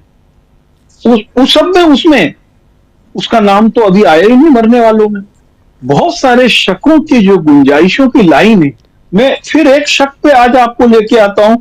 आज आदमपुर में फौज के बीच में मोदी जी ने रैली की। मेरा छोटा भाई फौज में, मैंने फौज के कई प्रोग्राम व्यक्तिगत रूप से भी अटेंड किए हैं और एज ए जर्नलिस्ट कवर किए हैं। कभी फौजी किसी प्राइम मिनिस्टर या किसी राष्ट्रपति के भाषण के बीच में नारे नहीं लगाते हैं। वहां पे एक प्लान किया गया कि इस चीज के बाद में आपको नारे लगाने। आप इतिहास उठा के देख लीजिए, किसी भी प्राइम मिनिस्टर का फौजी छावनी में जब भाषण होता है तो वो विश्राम या सावधान में खड़े होते हैं, पूरा सुनते हैं। बाद में यदि उनका कमांडर बोलता है तो भारत माता की जय के नारे लगते हैं। लेकिन इस भाषण में इस प्रकार से उसको वन एक्ट प्ले की तरह बीच में प्लेस किया गया। और दुर्भाग्य आप देखिए कि पहले जब मोदी जी के भाषण होते थे तो लोगों में एक उत्तेजना होती थी कि प्राइम मिनिस्टर बोल रहा है। कल और आज मुझे नहीं मालूम है उनकी जो ऑडियो टीआरपी की क्या पोजीशन है, लेकिन वो बहुत डाउन है। लोगों ने उसको सुना नहीं है। और बहुत सारी जगहों से जो उनके अतिरेक भक्त थे उनकी अपेक्षाएं और कुछ थी। वो तो सोच ही लिया था कि भाई, वो तो मान लिया था ना जी टीवी वगैरह देख के कि हम तो कराची में घुस गए, इस्लामाबाद पे हमारा कब्जा हो गया, लाहौर में हमारी सेना पकौड़े खा रही है। वो तो सब कुछ मान लिया था उन्होंने। और वो अचानक उनका सपना टूट गया। सपना टूट गया तो 5 किलो अनाज की लाइन में ही खड़े मिले। वो तो सोच रहे थे कि लाहौर में जा रहे हैं वो। तो ये जो सपने टूट रहे हैं। और दूसरी चीज, जो इनकी लंपट बटालियन है जो अब खुद अपनी शत्रु बन चुकी है, वो किसी को भी ट्रोल कर रही है, किसी को भी ट्रोल कर रही है। शहीदों की विधवाओं की उनकी चिंता नहीं है, उनको उन महिला अफसरों की चिंता नहीं है। वो जो सुफिया कुरैशी है उसको भी ट्रोल करने वाले लोग कम नहीं है। और उनका बायो आप देख लीजिए, कट्टर हिंदू, मोदी भक्त, आरएसएस समर्थक, यही लिखा हुआ है। तो हमने इस देश को एक ऐसे बड़े लंपट गिरोह में बदल दिया। हमने से मतलब हमारे प्रधानमंत्री ने, जिन्होंने जब बुल्लीबाई ऐप सर की घटना हुई थी और उसी समय लड़कियों के साथ अभद्र व्यवहार पर कड़ी कार्रवाई की जाती, तो आज हमारे देश की हर संभ्रांत महिला लड़की को ये लंपट गिरोह इस तरीके से ट्रीट नहीं करता। आप देखिए, हम लोग एक प्रकार से सोशल मीडिया पे क्या है, खासतौर पे एक्स पे आप देख लीजिए, महिलाओं, हर संभ्रांत महिला के लिए अभद्रता, अश्लीलता, हर पुरुष के लिए यदि आप असहमत हैं तो आप फलाने की औलाद है। ये गेम किसने तैयार किया? ये ₹1.25 ट्वीट से शुरू हुआ, ₹2 पे आया, अब 5 किलो अनाज की लाइन तक चला गया। और उसमें हमारे देश की जो बड़ी छवि थी, और उस छवि का असर पूरी दुनिया में हो रहा है। देखिए, हमारे यहाँ के जो ट्वीट्स हैं उसको ट्रांसलेट करके अरब में भी देखते हैं लोग, वो जापान में भी देखते हैं, क्योंकि ट्रांसलेशन का एक विकल्प है उसमें। वो हमारी इमेज को खराब कर रहा है। ये राजीव जी बिल्कुल आप सही कह रहे हैं, इमेज को तो खराब कर ही रहा है। और ये बहुत चिंता का विषय है कि आखिर देश किस दिशा में जा रहा है। और ऐसे में जब भारत और पाकिस्तान के बीच संघर्ष और इसमें अचानक सीज फायर में तीसरा पक्ष, हालांकि मिनिस्ट्री ऑफ एक्सटर्नल अफेयर्स की जो प्रेस ब्रीफिंग हुई है उसमें साफ साफ कहा गया है कि हम तीसरे पक्ष की बात नहीं करेंगे, ट्रेड के दम पे यहाँ सीज फायर नहीं करवाया गया, ये सारी बातें कही गई हैं। लेकिन कहने और करने इसमें बहुत फ़र्क है और इसीलिए यहाँ पर बहुत सारे सवाल उभरते हैं। कल से लेकर आज तक अनिल सिन्हा जी, बहुत कुछ बदलता हुआ दिखाई दे रहा है और खासकर प्रधानमंत्री नरेंद्र मोदी चूंकि अब बाहर हैं और भाषण दे रहे हैं, उनके भाषणों से क्या कुछ समझ में आपको आ रहा है? क्या इस भाषण से ये समझ में आ रहा है कि भारत और पाकिस्तान के बीच जो जंग की स्थिति उत्पन्न हो गई थी वो समाप्त हो चुकी है? जबकि प्रधानमंत्री के भाषण में साफ साफ दिखाई देता है कि जब भी जरूरत पड़ी और जो उकसाने वाली बात कह रहा है पाकिस्तान, वो कहीं ना कहीं वो दिखाई देता है कि यहां राजनीतिक फायदा लेने की कोशिश में उकसावे की राजनीति तो चल ही रही है। हम पाकिस्तान का पक्ष नहीं ले रहे हैं और लेना भी नहीं है, लेकिन इतना जरूर है कि जो बात आ रही है उसमें कहीं ना कहीं जो हमने किया और किस किस फॉर्मूले के तहत सीज फायर हमने किया, यह सब नहीं दिखाई दे रहा, इसलिए यह सवाल उठता है कि ये जो पूरा आवाज चली गई ओ, जी आ रही आ आवाज आ रही रही है? आ रही आ रही आ रही कल से आज तक जो प्रधानमंत्री की जो आप उसको हरकत कहेंगे, पता नहीं कहना चाहिए क्या कहना चाहिए, लेकिन वो जो उन्होंने कर रहा है वो एक प्रधानमंत्री का जो पद है उसकी गरिमा गिराने वाला है, और गरिमा गिराने वाला है और परंपराओं के विपरीत है, क्योंकि वो कोई प्रधानमंत्री नारे लगवाएगा जा करके आर्मी बेस में जा करके, ये जो है कहीं का हमको नहीं लगता है कि इवन ट्रंप जो है इस तरह के काम कर सकते हैं, जो कि फिलहाल बहुत सबसे अपरंपरागत जिसको कहेंगे प्रीमियर माने जाते हैं। तो ये तो समझ लीजिए क्या कि मुझको निराशा इस बात की है क्या कि जो विपक्ष उनको हिट नहीं कर पा रहा है। एक ऐसा इरेस्पॉन्सिबल ये क्या कहते हैं आपके पास सरकार है जो एक तो युद्ध में ले गया देश को, उसके बाद उसको डिमोरलाइज किया, दूसरा तीसरा पक्ष, मतलब ये कोई छोटी बात नहीं है कि आपने बातचीत की, सीज फायर की, और उसका अनाउंसमेंट कर रहा है अमेरिका का राष्ट्रपति, बाद में आप उसका अनाउंसमेंट करते हैं। इसका मतलब है क्या कि आपकी बातचीत का तो छोड़ दीजिए कि कितना दबाव था नहीं था, इसका मतलब है कि मिनट टू मिनट जो है आप उसको बता रहा है, उसको डिटेल्स दे रहा है। ये बहुत गंभीर सिक्योरिटी का इशू है कि उनको कैसे पता चल गया कि हमने डिसाइड कर लिया है ये करने का, क्या कहते हैं, सीज फायर करने का, और वो जो है कम मतलब वो वहाँ से आ रहा है। तो आप उसने साफ साफ बताया कि हमने क्या क्या कहा, ये तो है ही। दूसरा ये है कि इसके बाद भी रियलिटी को एक्सेप्ट नहीं कर रहे हैं ये कि आपने युद्ध बंद किया, सीज फायर हो गया, और आज जो डीजीएमओ का ये था अनाउंसमेंट है, जो कल वाला अनाउंसमेंट ना, उस अनाउंसमेंट में क्लियर कट ये बात आ गई है कि अब जो है हॉल्ट एकदम मतलब कि वो नहीं करेगी पाकिस्तानी सेना कोई कार्रवाई एलओसी पर, बल्कि फोर्स घटाने की बात आ गई। तो ये इसका मतलब डी एस्केलेशन का जो प्रोसेस है वो ऑलरेडी है। सिर्फ आप मधुबनी जैसा भाषण कर रहे हैं राष्ट्र के संबोधन में, कि रैली में जैसे भाषण करते हैं कि हम तो छोड़ेंगे नहीं, हम तो, अरे ये बताइए कि किस तरह का इतना इरेस्पॉन्सिबल ये उन्होंने किया है। आपने सीज फायर किया, D escalation officially D escalation घोषित किया आपने, उसके बाद आप कर रहे हैं कि हम छोड़ेंगे नहीं। अरे कौन छोड़ेगा? अगर मान लिया आप, ये तो चल रहा है लगातार ना कि कोई आतंकवादी घुसेगा इसमें आप मार देंगे, इसमें नहीं कौन सी बात है, वैसे से उंगली दिखा करके कर रहे हैं। वो कल का भाषण बजरंगियों के लिए था, बजरंगी जो थे उनको कंसोलिडेट करने के लिए, ये बहुत ही चिंता का विषय है। और हमको लग रहा है क्या कि जो विपक्ष है वो इसको नहीं टैकल कर पा रहा है कि ये आदमी देखिए कहाँ गए, ये गए, डिमांड क्या था, सर्वदलीय बैठक करो, डिमांड था कि संसद की का विशेष सत्र बुलाओ, वो डिमांड के बारे में तो कोई चर्चा ही नहीं है। प्रधानमंत्री निकले और बजरंगियों को संबोधित किया, उसके बाद आर्मी के पास चले जा रहे हैं। कोई पैटर्न में आपको दिख रहा है, कोई चिंता दिख रही है? और पूरा का पूरा अभी सब लोगों ने कहा कि किस तरह से कोई कंट्री मतलब कोई एक भी कंट्री नहीं बोला इजराइल आपके के साथ है, ये सब जान रहा है। और ये कितना मतलब ये है दुर्भाग्यपूर्ण है कि आपको इजराइल जैसे जो टेररिस्ट कंट्री है, खुद ही उसको कहना चाहिए आतंकवादी देश, हमको कोई उसमें कोई मतलब दिक्कत नहीं आ रही है, वो देश के समर्थन आपके समर्थन में है, पूरी दुनिया में आपका कोई समर्थन नहीं कर रहा है। रूस, चीन, कहीं से कोई ऐसा संवेदना का या चिंता का कोई ऐसा संदेश नहीं आया।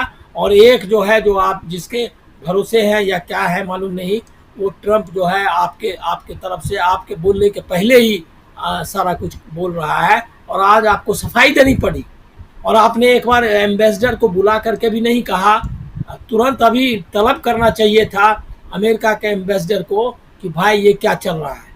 उसको बुलाने की हिम्मत नहीं है। पहली बार है, बहुत सारे लोग डाल रहे हैं ये क्या कहते हैं कि नेहरू जी ने चिट्ठी लिखी थी कैनेडी को, वो फिर वही जो सोशल मीडिया और खुदी मीडिया के सहारे ये वार लड़ना चाहते हैं। ये वार जो है ये कोई डिजिटल वार थोड़ी ही है, मतलब कि कौन सा वार लड़ रहे हैं भाई। ये क्या स्टूडियो में अर्नब गोस्वामी और यही सब जो है बाकी लोग वार लड़ेगा क्या? वो वैसे ही हालत कर दी। और अभी जो सोफिया कुरैशी के साथ कर रहे हैं, और उस पर एक भी बीजेपी का नेता, अभी कैबिनेट मंत्री मध्य प्रदेश का उसको आतंकवादी की बहन बुला रहा है, वो क्या कहते हैं, वो वीडियो वायरल हो रहा है। कैबिनेट मंत्री मध्य प्रदेश का, उसका है कहीं पर भाषण, विजय शाह या क्या नाम है उनका। तो ये जो है अब माफी मांग ये रहा है। चसर, अब माफी मांग अब बताइए एक भी ऑफिशियली ये नहीं आया कि विक्रम मिश्री या इसके, मतलब आप इस गवर्नमेंट के बारे में क्या कहेंगे कि वो जो है, जो अपने विदेश सचिव का, अपने सेना के अधिकारियों का, जो ऑफिशियली जिसको डिप्यूट किया गया था, उसके सम्मान की रक्षा नहीं कर सकता, वो देश के सम्मान की क्या रक्षा करेगा? आप सोच रहे हैं देश का सम्मान तो जो ट्रंप ने गिराया वो तो गिरा ही दिया। ये बहुत सीरियस इशू है और हमको लग रहा है विपक्ष इसमें पीछे पड़ रहा है। उसका रिजिग्नेशन का डिमांड होना चाहिए। मैं पहले दिन पहलगाम से कह रहा हूँ कि इस सरकार को रिजिग्नेशन का डिमांड होना चाहिए, और इसमें कोई बुराई नहीं है क्योंकि ये सरकार चलाने लायक नहीं है। और ये तो सिर्फ इवेंट मैनेजमेंट करते हैं और हर एक चीज को जा करके।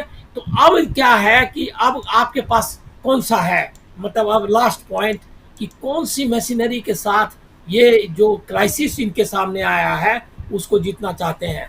वही गोदी मीडिया, वही सोशल मीडिया, वही जो है क्या कहते हैं नैतिक रूप से पतनशील जो है, जो क्या कहते हैं कॉरपोरेट है अडानी और इनका, उसके जरिए आप जो है ये फाइट कर रहे हैं। ये पॉलिटिकल फाइट क्या चल पाएगी? मैं पक्का हूँ कि कांग्रेस इसी का इंतजार कर रही है। हमको लग रहा है ये बहुत ही गलत है, उसको इंतजार नहीं करना चाहिए, गिराने की कोशिश करनी चाहिए।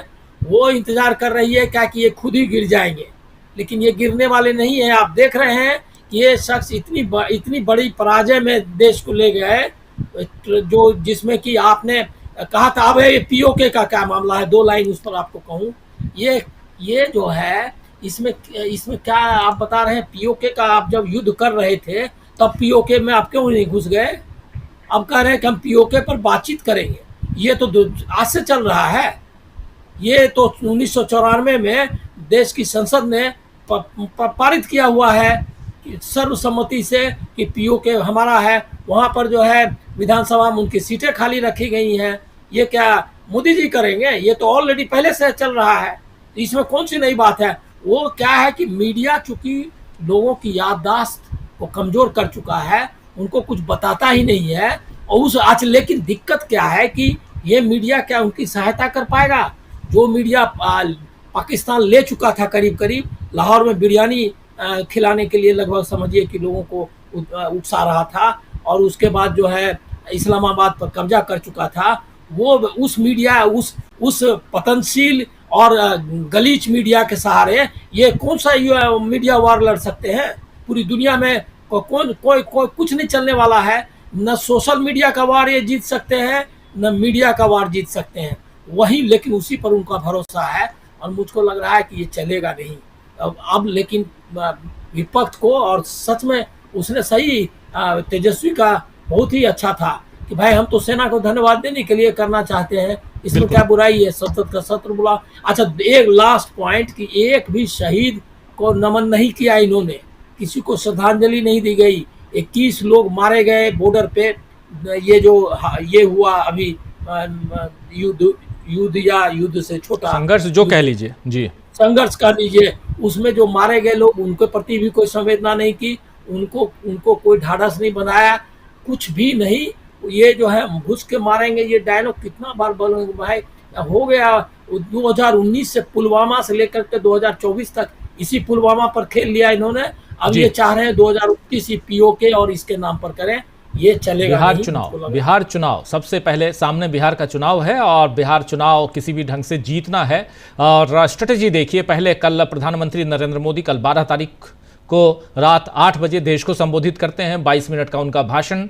और 22 अप्रैल के बाद 12 मई को प्रधानमंत्री अवतरित होते हैं देश को संबोधित करने के लिए। उसके बाद आज जाते हैं सेना के जवानों के बीच जाते हैं, एयरफोर्स के जवान हैं वहाँ जाते हैं और वहाँ पर भी भाषण देते हैं उस भाषण में। लेकिन 26 लोग या 28 लोग मारे गए, उनके बारे में व्यक्तिगत व्यथा की बात तो करते हैं, लेकिन उन लोगों से मुलाकात नहीं करते, उनके प्रति श्रद्धांजलि जैसी अर्पित करनी चाहिए वो नहीं। और इस संघर्ष में जो 4 दिनों तक संघर्ष चला है, 7 तारीख से 6 और 7 की दरमियानी रात से लेकर 10 तारीख तक जो संघर्ष चला है, उस संघर्ष के बारे में और उसमें मारे गए लोगों, आम पब्लिक और जवानों के प्रति जो श्रद्धांजलि अर्पित की जानी चाहिए वो नहीं करते हैं प्रधानमंत्री नरेंद्र मोदी। लेकिन इस बीच जब उनके भाषणों का पूरा हिस्सा पूरी दुनिया में तैर रहा होता है तो पाकिस्तान का विदेश मंत्रालय विज्ञप्ति प्रेस रिलीज के जरिए अपनी बात कहता है और पाकिस्तान कह रहा है कि आतंक के मारे तो हम भी हैं, आतंक से हम भी जूझ रहे हैं। बहुत अच्छी बात है, पाकिस्तान ये कह रहा है, लेकिन कह रहा है पाकिस्तान की भारत कोई गलती ना करे। हम आने वाले दिनों में इस संबंध में भारतीय कार्रवाई और व्यवहार की बारीकी से समीक्षा करेंगे। हम अंतर्राष्ट्रीय समुदाय से भी ऐसा ही करने का अनुरोध करेंगे। ये बात कही जा रही है। सिंधु जल संधि के बारे में भी कह रहा है पाकिस्तान की ये कदम सही नहीं है। दूसरी तरफ पाकिस्तान का विदेश मंत्रालय यह भी कह रहा है कि पाकिस्तान संघर्ष विराम यानी सीज फायर और क्षेत्र में तनाव कम करने के लिए प्रतिबद्ध है। सीज फायर कई मित्र देशों के प्रयासों से संभव हो सका। युद्ध विराम यानी सीज फायर की इच्छा को पाकिस्तान से जोड़ना झूठ है, क्योंकि कह रहे थे कल प्रधानमंत्री नरेंद्र मोदी की पाकिस्तान गिड़गिड़ाया, उसके बाद हमने कहा कि हां ठीक है कर लेते हैं। और यहां पर साफ साफ पाकिस्तान कह रहा है कि यह इच्छा हमारी नहीं थी, इसको हमारी इच्छा से जोड़ना ठीक नहीं है। यह बात इसलिए रखना जरूरी है क्योंकि अब यह मामला अंतर्राष्ट्रीय है। अंतर्राष्ट्रीय पटल पर पूरा का पूरा जब उधर ट्रंप साहब अपना बयान देते हैं, ट्वीट करते हैं, सीज फायर की घोषणा करते हैं, तो ऐसे भी ये अंतर्राष्ट्रीय स्तर पर जा चुका है। जब दो देशों के कॉन्फ्लिक्ट का मामला आए और उसमें चीन के हस्तक्षेप की भी बात आए तो बात बहुत दूर तक जा चुकी है। इसलिए यहां पर पाकिस्तान के इस प्रेस रिलीज को पढ़ना जो अभी से थोड़ी देर पहले पाकिस्तान ने जारी किया है वो आप तक रखना जरूरी है। आना चाहता हूं अमलेंदु जी आपके पास, लेकिन नरेंद्र मोदी यहां क्या कर रहे हैं यह समझना जरूरी है। सबकी निगाहें नरेंद्र मोदी के ऊपर हैं, देश उनके हवाले है, इसलिए उनके ऊपर हैं। नरेंद्र मोदी के कल से लेकर आज तक, पिछली बातों को छोड़ भी दें अमलेंदु जी, तो कल से लेकर आज तक के घटनाक्रम पर और उसमें भी 2 भाषणों से क्या कुछ आपको समझ में आया? सिर्फ इतना समझ में आया राजीव जी कि मोदी जी अब चुनाव प्रचार में उतर चुके हैं और सेना का इस्तेमाल अब चुनाव प्रचार के लिए फिर किया जाएगा, ये मोदी जी ने कल बता दिया है। पुलवामा के बाद पुलवामा के शहीदों के नाम पे वोट मांगे गए थे, अब जो है ऑपरेशन सिंदूर के नाम पे वोट मांगे जाने वाले हैं। लेकिन जो हम लोगों ने पवन खेड़ा की राजीव जी सुनवाई, बड़ा महत्वपूर्ण बात कही है कि सौदा सिंदूर का नहीं होता है। और लेकिन जब कहनी नहीं चाहिए, सोशल मीडिया जिस तरीके की टिप्पणियां कर रहा है राजीव जी सिंदूर को लेकर, खासतौर से प्रधानमंत्री से जोड़कर, तो बहुत गंभीर टिप्पणियां हैं सोशल मीडिया पर। उनको लोग भले ही मजाक में कहें या व्यंग में कहें, लेकिन वो टिप्पणियां जो है वो प्रधानमंत्री के ऊपर व्यक्तिगत भी हैं और एक तरह से कहा जाए बीजेपी सरकार के ऊपर भी। विपक्ष की तरफ से मांग होनी चाहिए कि प्रधानमंत्री भी इस्तीफा दें और गृहमंत्री भी इस्तीफा दें, क्योंकि गृहमंत्री ने कहा था पहले कि अगर 3 दिन बाद सीज फायर होता तो पीओके भारत में होता। तो आज भी यही बात है राजीव जी, अगर 3 दिन बाद सीज फायर होता तो पीओके भारत में होता। तो पीओके अगर भारत में नहीं है तो सीज फायर की वजह से है कि नहीं है, तो इसके लिए दोषी सरकार है, प्रधानमंत्री दोषी है इसके लिए कि पीओके आज भारत में नहीं है। लेकिन ये समझ में नहीं आ रहा है कि विपक्ष इस पर जो है मांग क्यों नहीं कर रहा है राजीव जी। ना गृहमंत्री के इस्तीफे की मांग हो रही है, ना प्रधानमंत्री के इस्तीफे की मांग हो रही है। भाई ठीक है, जिस समय युद्ध जैसी स्थितियां थी पूरा देश साथ खड़ा हुआ था, ठीक है, उसमें साथ खड़ा हुआ था, लेकिन इसके बाद तो बातें होनी चाहिए ना। जब प्रधानमंत्री खुलकर चुनाव प्रचार में उतर आए हैं तो खुलकर बात क्यों नहीं की जा रही है कि मोदी जी ये चुनाव प्रचार के लिए नहीं था ऑपरेशन सिंदूर? ये बात क्यों नहीं कही जा रही है कि ऑपरेशन सिंदूर चुनाव प्रचार के लिए नहीं था और पूरा देश जो खड़ा हुआ था वो आपके चुनाव प्रचार के लिए नहीं खड़ा हुआ था आपके साथ में। देश जो खड़ा हुआ था वो पाकिस्तान को और आतंकवादी जो है उनको जवाब देने के लिए एक साथ खड़ा हुआ था, और ये एकजुटता देश ने दिखाई थी। भारतीय जनता पार्टी उस समय भी देश के साथ खड़ी दिखाई नहीं पड़ रही थी। प्रधानमंत्री के मुंह में दही जमा हुआ था राजीव जी, और उनके हाथों में शायद मेहंदी लगी हुई थी। ट्विटर उनका खामोश था, उनका कोई बयान भी नहीं आ रहा था जब तक ये मामला चला। तो ये अब सवाल क्यों नहीं उठे विपक्ष की तरफ से, ये बड़ा सोचने वाली बात है। विपक्ष को इस पर निश्चित तौर पर अब मांग करनी चाहिए और ये मसला बनना चाहिए। अब जहां तक राजीव जी अंतर्राष्ट्रीय मामलों की बात है, जाहिर सी बात है राजीव जी, कल प्रधानमंत्री भाषण के बाद तुरंत हम लोगों ने जो चर्चा की थी और उसमें ये बात आई थी कि अब ये मसला अंतर्राष्ट्रीय बनेगा, प्रधानमंत्री के भाषण की एक एक लाइन पकड़ के पाकिस्तान जो है आगे जाएगा। और आज से उसकी शुरुआत हो गई है राजीव जी। जो पाकिस्तान के विदेश विभाग की विज्ञप्ति है वो साफ तौर पर बताती है कि उसने प्रधानमंत्री नरेंद्र मोदी के भाषण की एक एक लाइन निकाल के अब जो है वो कार्रवाई शुरू कर दी है और अंतर्राष्ट्रीय स्तर पर इसको ले जाया जाएगा। अब जब ये अंतर्राष्ट्रीय स्तर पर राजीव जी चीजें जाएंगी तो वहां जाकर ये काम नहीं करेगा कि हम घुसकर मारते हैं। आप घर में घुसकर मारते हैं, अगर आप ये बातें करेंगे तो वहां जाकर फिर आप जो इसका मतलब पाकिस्तान अब पाकिस्तान खुद को जो है वो विक्टिम की तरीके से पेश करेगा कि हम तो साहब देखिए विक्टिम है, जैसा कहा गया आज की विज्ञप्ति में कि साहब आतंकवाद से तो हम भी जो है ग्रसित है, तो कहेगा हम तो सब आतंकवाद से ग्रसित है और देखिए ये हमारे ही ऊपर हमला कर रहे हैं। अब पाकिस्तान ये जाकर प्रोपेगेंडा करेगा। तो प्रधानमंत्री को राजीव जी कम से कम कूटनीति की थोड़ी शिक्षा ले लेनी चाहिए। ठीक है उनकी शिक्षा कम है, लेकिन जो लोग उनका भाषण लिखते हैं वो कम से कम थोड़े पढ़े लिखे लोग होंगे, वो उनको बताएं कि इस तरह की भाषा इस्तेमाल नहीं करनी चाहिए। क्योंकि आप जो चुनाव के लिए इस्तेमाल करते हैं भाषा, उसका इस्तेमाल बाहर जो है वो भारत के खिलाफ किया जाता है कूटनीतिक तौर पर। तो प्रधानमंत्री को समझाया जाए कि आप अपने भाषणों में चाहे चुनाव प्रचार में जाएं या चाहे कैसे भी जाएं, आप बहुत संयमित होकर के बोलिए, भारत के प्रधानमंत्री के तौर पे बोलिए, आरएसएस के स्वयंसेवक की तरीके से मत बोलिए। क्योंकि आप आरएसएस के स्वयंसेवक नहीं है, आप भारत के प्रधानमंत्री हैं। तो आपकी एक एक बात जो है पूरी दुनिया जो है वो भारत के वक्तव्य के तौर पर लेती है। आप वहां ये कहकर नहीं बच सकते कि ये मेरे मन की बात थी, भारत के प्रधानमंत्री की नहीं। तो आपके मुख से जो भी निकलेगा वो भारत का आधिकारिक वक्तव्य माना जाएगा। प्रधानमंत्री नरेंद्र मोदी इस गंभीरता को समझे और कम से कम राजीव जी इतने बड़े संकट के बाद अब देश जिस मुहाने पर खड़ा है, प्रधानमंत्री को अपने पद की जिम्मेदारी समझना चाहिए और गंभीरता पूर्वक उस पद पे जिस पे बैठे हैं उसके साथ न्यायोचित व्यवहार करना चाहिए।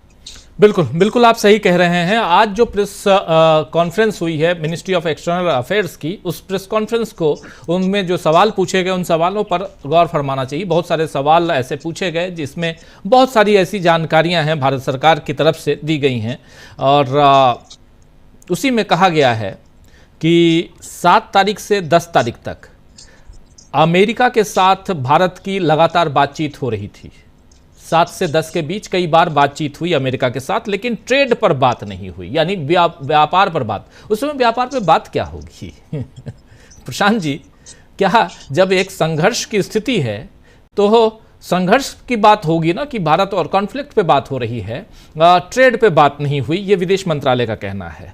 विदेश मंत्रालय का ये कहना एक और भी गौर फरमाने वाली बात कि 10 मई की सुबह जब भारत ने पाकिस्तान के कई एयरबेस को निशाना बनाते हुए बर्बाद किया, इसके बाद भारत के विदेश मंत्रालय को पाकिस्तान हाई कमीशन से, यानी यहां दिल्ली में जो पाकिस्तान का हाई कमीशन है, उससे 12:37 पर रिक्वेस्ट आई थी। 12:37 दिन में, यह 10 तारीख की सुबह पाकिस्तान डीजीएमओ की तरफ से हॉटलाइन पर कोशिश की गई बात करने की। रिक्वेस्ट यही आई थी कि दोनों DGMO, director general of military operations, इन दोनों तरफ से ये लोग बात करें, लेकिन तकनीकी वजहों से हॉटलाइन में दिक्कत आ रही थी। इसके बाद इन दिक्कतों को दूर किया गया और फिर 3:30 यानी 3:30 बजे दोनों देशों के डीजीएमओ के बीच बातचीत हुई और इसके बाद संघर्ष विराम पे, यानी सीज फायर पे सहमति बनी। यह कहना है भारत के विदेश मंत्रालय के प्रवक्ता रणधीर जायसवाल का, जो आज हमेशा वीकली प्रेस ब्रीफिंग करते हैं और वीकली प्रेस ब्रीफिंग बीच में रोक दी गई थी और आज उसकी शुरुआत हुई है दोबारा मिनिस्ट्री ऑफ एक्सटर्नल अफेयर्स से। ये एक इंपॉर्टेंट पहलू है प्रशांत जी, लेकिन इसके अलावा एक पहलू जिस पे आपके साथ चर्चा करना चाहता हूं, ये जानकारी अपने तमाम साथियों के बीच रखना चाहता था। दूसरा इंपॉर्टेंट, नरेंद्र मोदी जी ने जो कल भाषण दिया है उसमें न्यूक्लियर ब्लैकमेल की बात उन्होंने कही है।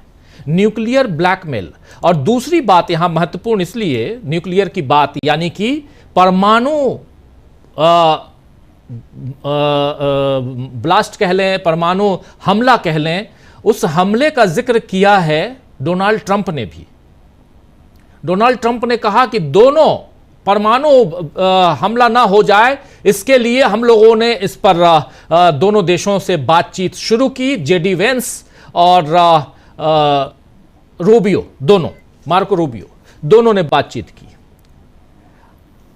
अंतर्राष्ट्रीय मामलों के विशेषज्ञ हैं और इंस्टीट्यूट ऑफ कॉन्फ्लिक्ट मैनेजमेंट के डायरेक्टर हैं अजय साहनी। उन्होंने बीबीसी से बात की और बीबीसी से बात करके उन्होंने बताया कि कहीं भी न्यूक्लियर वार की स्थिति अगर आती है, अगर शुरुआत होती है, तो सबसे पहले क्या होता है? सबसे पहले दिल्ली को खाली करवाया जाता। यानी अगर न्यूक्लियर वार वाली बात हल्का सा भी खतरा होता तो दिल्ली की हर एम्बेसी, हर दूतावास को खाली करवा दिया जाता। और इसमें वो 1971 के ऑपरेशन पराक्रम का जिक्र भी कर रहे हैं। ऑपरेशन पराक्रम 1971, उस जमाने में कह रहे हैं कि जब गोली भी नहीं चली थी और दूतावास खाली हो गए थे। लेकिन यहां तो कुछ नहीं हुआ। न्यूक्लियर शब्द का पाकिस्तान इस्तेमाल कर रहा है और ट्रंप ने भी उसे इस्तेमाल किया। यह उनकी जुबानी बता रहा हूं। न्यूक्लियर डिटरेंस का मतलब होता है म्यूचुअली एश्योर्ड डिस्ट्रक्शन।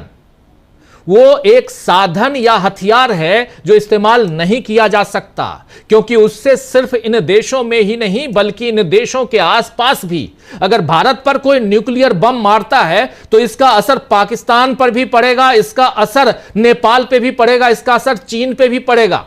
ऐसा थोड़ी है कि यह सिर्फ यहीं रह जाएगा। तो दुनिया का एक हिस्सा जो है वो खत्म होने की कगार पर आ जाएगा। इसलिए ये छोटी मोटी चीज नहीं है जिस न्यूक्लियर ब्लैकमेल या न्यूक्लियर डिस्ट्रक्शन या न्यूक्लियर हमले की बात हो रही थी। और ऐसे में प्रशांत जी, ये न्यूक्लियर ब्लैकमेल की बात करना ये नहीं समझ में आया। ये सवाल है, नरेंद्र मोदी पता नहीं जवाब देंगे कि नहीं देंगे, लेकिन ये एक डरावनी बात है। ये हमारे आपके बीच डर पैदा ये बात करती है, इसलिए इस बात को यहां रख रहा हूं मैं। देखिए, जब राष्ट्र के नाम संदेश हो, ये कोई बेगूसराय की या बिहार में या उत्तर प्रदेश में कोई रैली नहीं है, राजनीतिक कार्यक्रम नहीं। और राजनीतिक कार्यक्रम में भी प्रधानमंत्री जब बोलेंगे इस कॉन्फ्लिक्ट के बारे में तो पूरी दुनिया सुनेगी।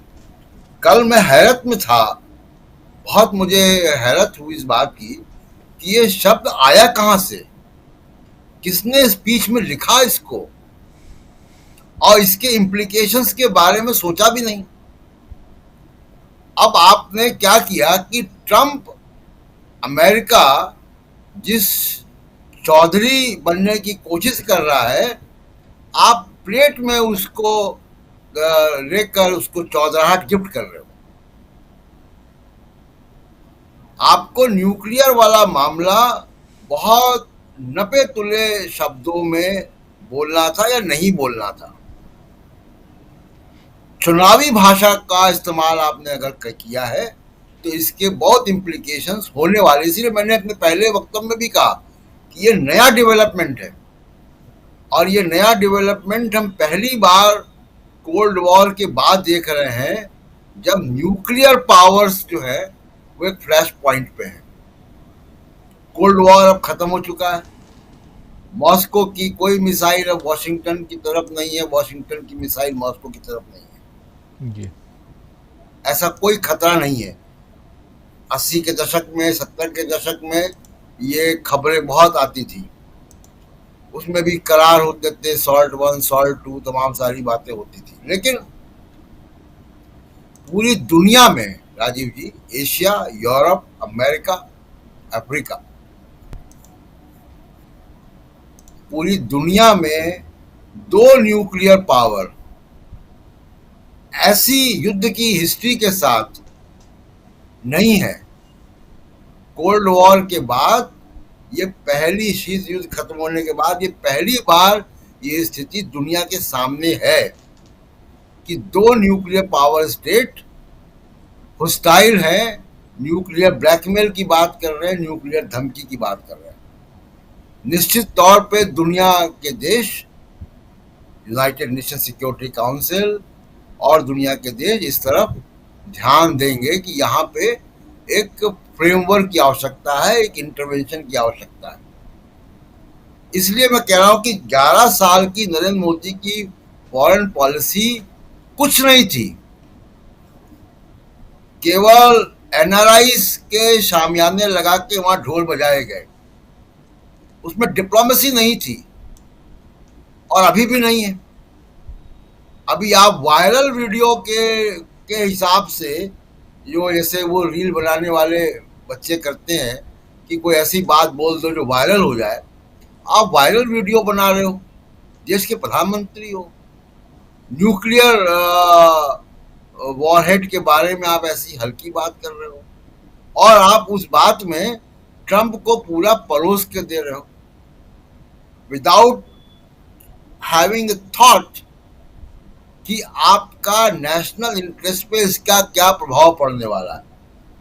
डायरेक्ट इम्प्लीकेशन है आपको, जो आपके न्यूक्लियर रिएक्टर पीसफुल पर्पस के लिए चल रहे हैं उसका। हम एनएसजी के मेंबर नहीं है। याद होगा आपको कि नरेंद्र मोदी जी जो आए थे तो उन्होंने प्रतिष्ठा का चिन्ह बना लिया था कि हम एनएसजी के मेंबर बनेंगे, न्यूक्लियर सप्लाई ग्रुप के। नहीं हुए क्योंकि उसमें सीटीबीटी और एनपीटी के दस्तखत कितने ही होंगे, वो हमने नहीं किया। हमें उसकी, भारत को शर्तें मंजूर नहीं है उसकी, लेकिन उसके बगैर भी हमें न्यूक्लियर फ्यूल मिलता है। अब अगर ये बातें होंगी तो वो सब बातें होंगी, जो पूरा एबीसी एक नेगोशिएशंस हुआ वो point to back to square one चला गया। आज हम लोग डीबी लाइव पे ये चर्चा कर रहे हैं, अगले कुछ दिनों में आप देखिएगा ये न्यूक्लियर वाली चर्चा पे बहुत विस्तार होने जा रहा है। जी राजीव जी, बिल्कुल विस्तार, बिल्कुल आप सही कह रहे हैं। ज़रा इसी बात को आगे बढ़ाते हैं, लेकिन इस पूरे घटनाक्रम का पॉलिटिकल फ़ायदा कितना मिलता हुआ नरेंद्र मोदी को दिखाई देता है, ज़रा प्रोफेसर रविकांत जी आपसे समझना चाहता हूँ। और सोफिया कुरैशी को लेकर जो बातें वहाँ मंत्री महोदय ने कही हैं उस पर भी आएंगे, उस पर भी चर्चा बहुत ज़रूरी है, जिसका जिक्र थोड़ा सा कर रहे थे पंकज चतुर्वेदी जी। लेकिन पॉलिटिकल फ़ायदा दिखता है क्या इसमें? बिहार चुनाव जीत रहे हैं मोदी जी। देखिए कि जो आरएसएस ने 90 साल रायता फैलाया, उसको 10 साल में मोदी जी ने समेट दिया। आरएसएस को लेकर के कुछ लोगों में कुछ भ्रम थे कि साहब बहुत सामाजिक संगठन है, सांस्कृतिक संगठन है, लेकिन असल में वो क्या है इन 10 साल में पता चल गया। और बीजेपी आरएसएस की पॉलिटिक्स असल में क्या है ये भी लोगों को पता चल गया। जो अभी आपने इसकी बात की कि इसका चुनावी क्या फायदा होगा, वो तो बिहार की जनता, और मैं समझता हूं कि बिहार की जनता बड़ी विवेकशील है। ये वो बिहार है, पाटलिपुत्र सम्राट अशोक की राजधानी से लेकर के और लंबे समय तक, तो उस बिहार में कितना चलेगा ये तो मैं नहीं कह सकता, लेकिन ये पूरी तैयारी चुनाव के मद्देनजर थी। और जिन लोगों को ये लग रहा है कि नहीं साहब मोदी जी तो पाकिस्तान को सबक सिखाने के लिए ही केवल काम कर रहे थे, मैं इससे इनकार करता हूं। मोदी जी हर चीज में राजनीति खोजते हैं। अब जरा ऑपरेशन के नाम पर आइए। ऑपरेशन का नाम क्या है? ऑपरेशन सिंदूर। जरा पिछले लोकसभा चुनाव को याद कीजिए। वो भैंस छीन ले जाएंगे, मंगलसूत्र छीन ले जाएंगे। अब मंगलसूत्र तो बोल नहीं सकते क्योंकि सोने की कीमत पहुंच गई 1 लाख। यहां और इसमें भी 3 चीजें मुझे दिखती हैं ऑपरेशन सिंदूर में। ऑपरेशन सिंदूर जिस दिन लॉन्च हुआ वो दिन क्या था? मंगलवार। तो हिंदुत्व का तड़का भी। और सिंदूर सीधा जुड़ता है महिलाओं से, तो महिला कॉन्स्टिट्यूएंसी को भी एड्रेस करने के लिए। आप पूरी क्रोनोलॉजी को देखिए ना, अमित शाह जी को ध्यान में रखिए हमेशा। और फिर उसके बाद व्योमिका सिंह और सोफिया कुरैशी को उतारा जाता है। मैं समझता हूं कि ये बड़ा महत्वपूर्ण है, लेकिन उस महत्वपूर्ण में भी पूरी पॉलिटिक्स। और फिर जिस दिन कल मोदी जी 8 बजे आए, ये भी बहुत प्लान्ड वे में। बुद्ध जयंती थी कल, बुद्ध पूर्णिमा, बिहार का रिश्ता बुद्ध के साथ, और कल ही उनको ये बताना था कि साहब बुद्ध वाला देश है हम, लेकिन कल उन्होंने तड़का लगाया कि बिना शक्ति के शांति संभव नहीं। अब भक्त मंडली को भी तो संबोधित करना है। तो पूरा ऑपरेशन केवल और केवल राजनीतिक नजरिए से, बाकी काम सेना कर रही थी, लेकिन मोदी जी ने पूरी बिसात राजनीतिक नजरिए से बिछाई थी। और अब मैं आपको दावे के साथ कह सकता हूं, मोदी जी खैर झूठ बोलने में तो उनका कोई सानी दुनिया में नहीं हो सकता। ये तो थोड़ा बहुत मुझे पहले संदेह था, लेकिन कल पूरे तरीके से वो संदेह खत्म हो गया। मोदी जी ऐसे समय पर भी झूठ बोल सकते हैं जब देश की मान मर्यादा दांव पर लगी हो। आपको केवल और केवल चुनावी फायदा देखना है। अभी वो बिहार जाकर के चिल्लाएंगे, चीखेंगे कि हमने महिलाओं के सिंदूर की रक्षा की। कल भी थोड़ा बहुत डायलॉग तो उन्होंने दिए ही, लेकिन असली डायलॉग आपको दिखेंगे बिहार में। हम बुद्ध की धरती पर हैं, लेकिन बिना शक्ति के शांति संभव नहीं। ये सारा कुछ आपको खेल दिखेगा। बहुत सारे लोग जान ही गए हैं कि ये मदारी जो है वो डमरू बजा करके तमाशा दिखाता है। तो अभी डमरू बजेगा और वो खेल शुरू होगा। लेकिन मोदी जी की दिक्कत ये है कि अब ये खेल लोग समझ गए। जिस जादू से वो लोगों को प्रभावित करते थे, उस जादूगर के खेल को लोगों ने समझ लिया। और महिलाएं इतनी भोली हैं क्या?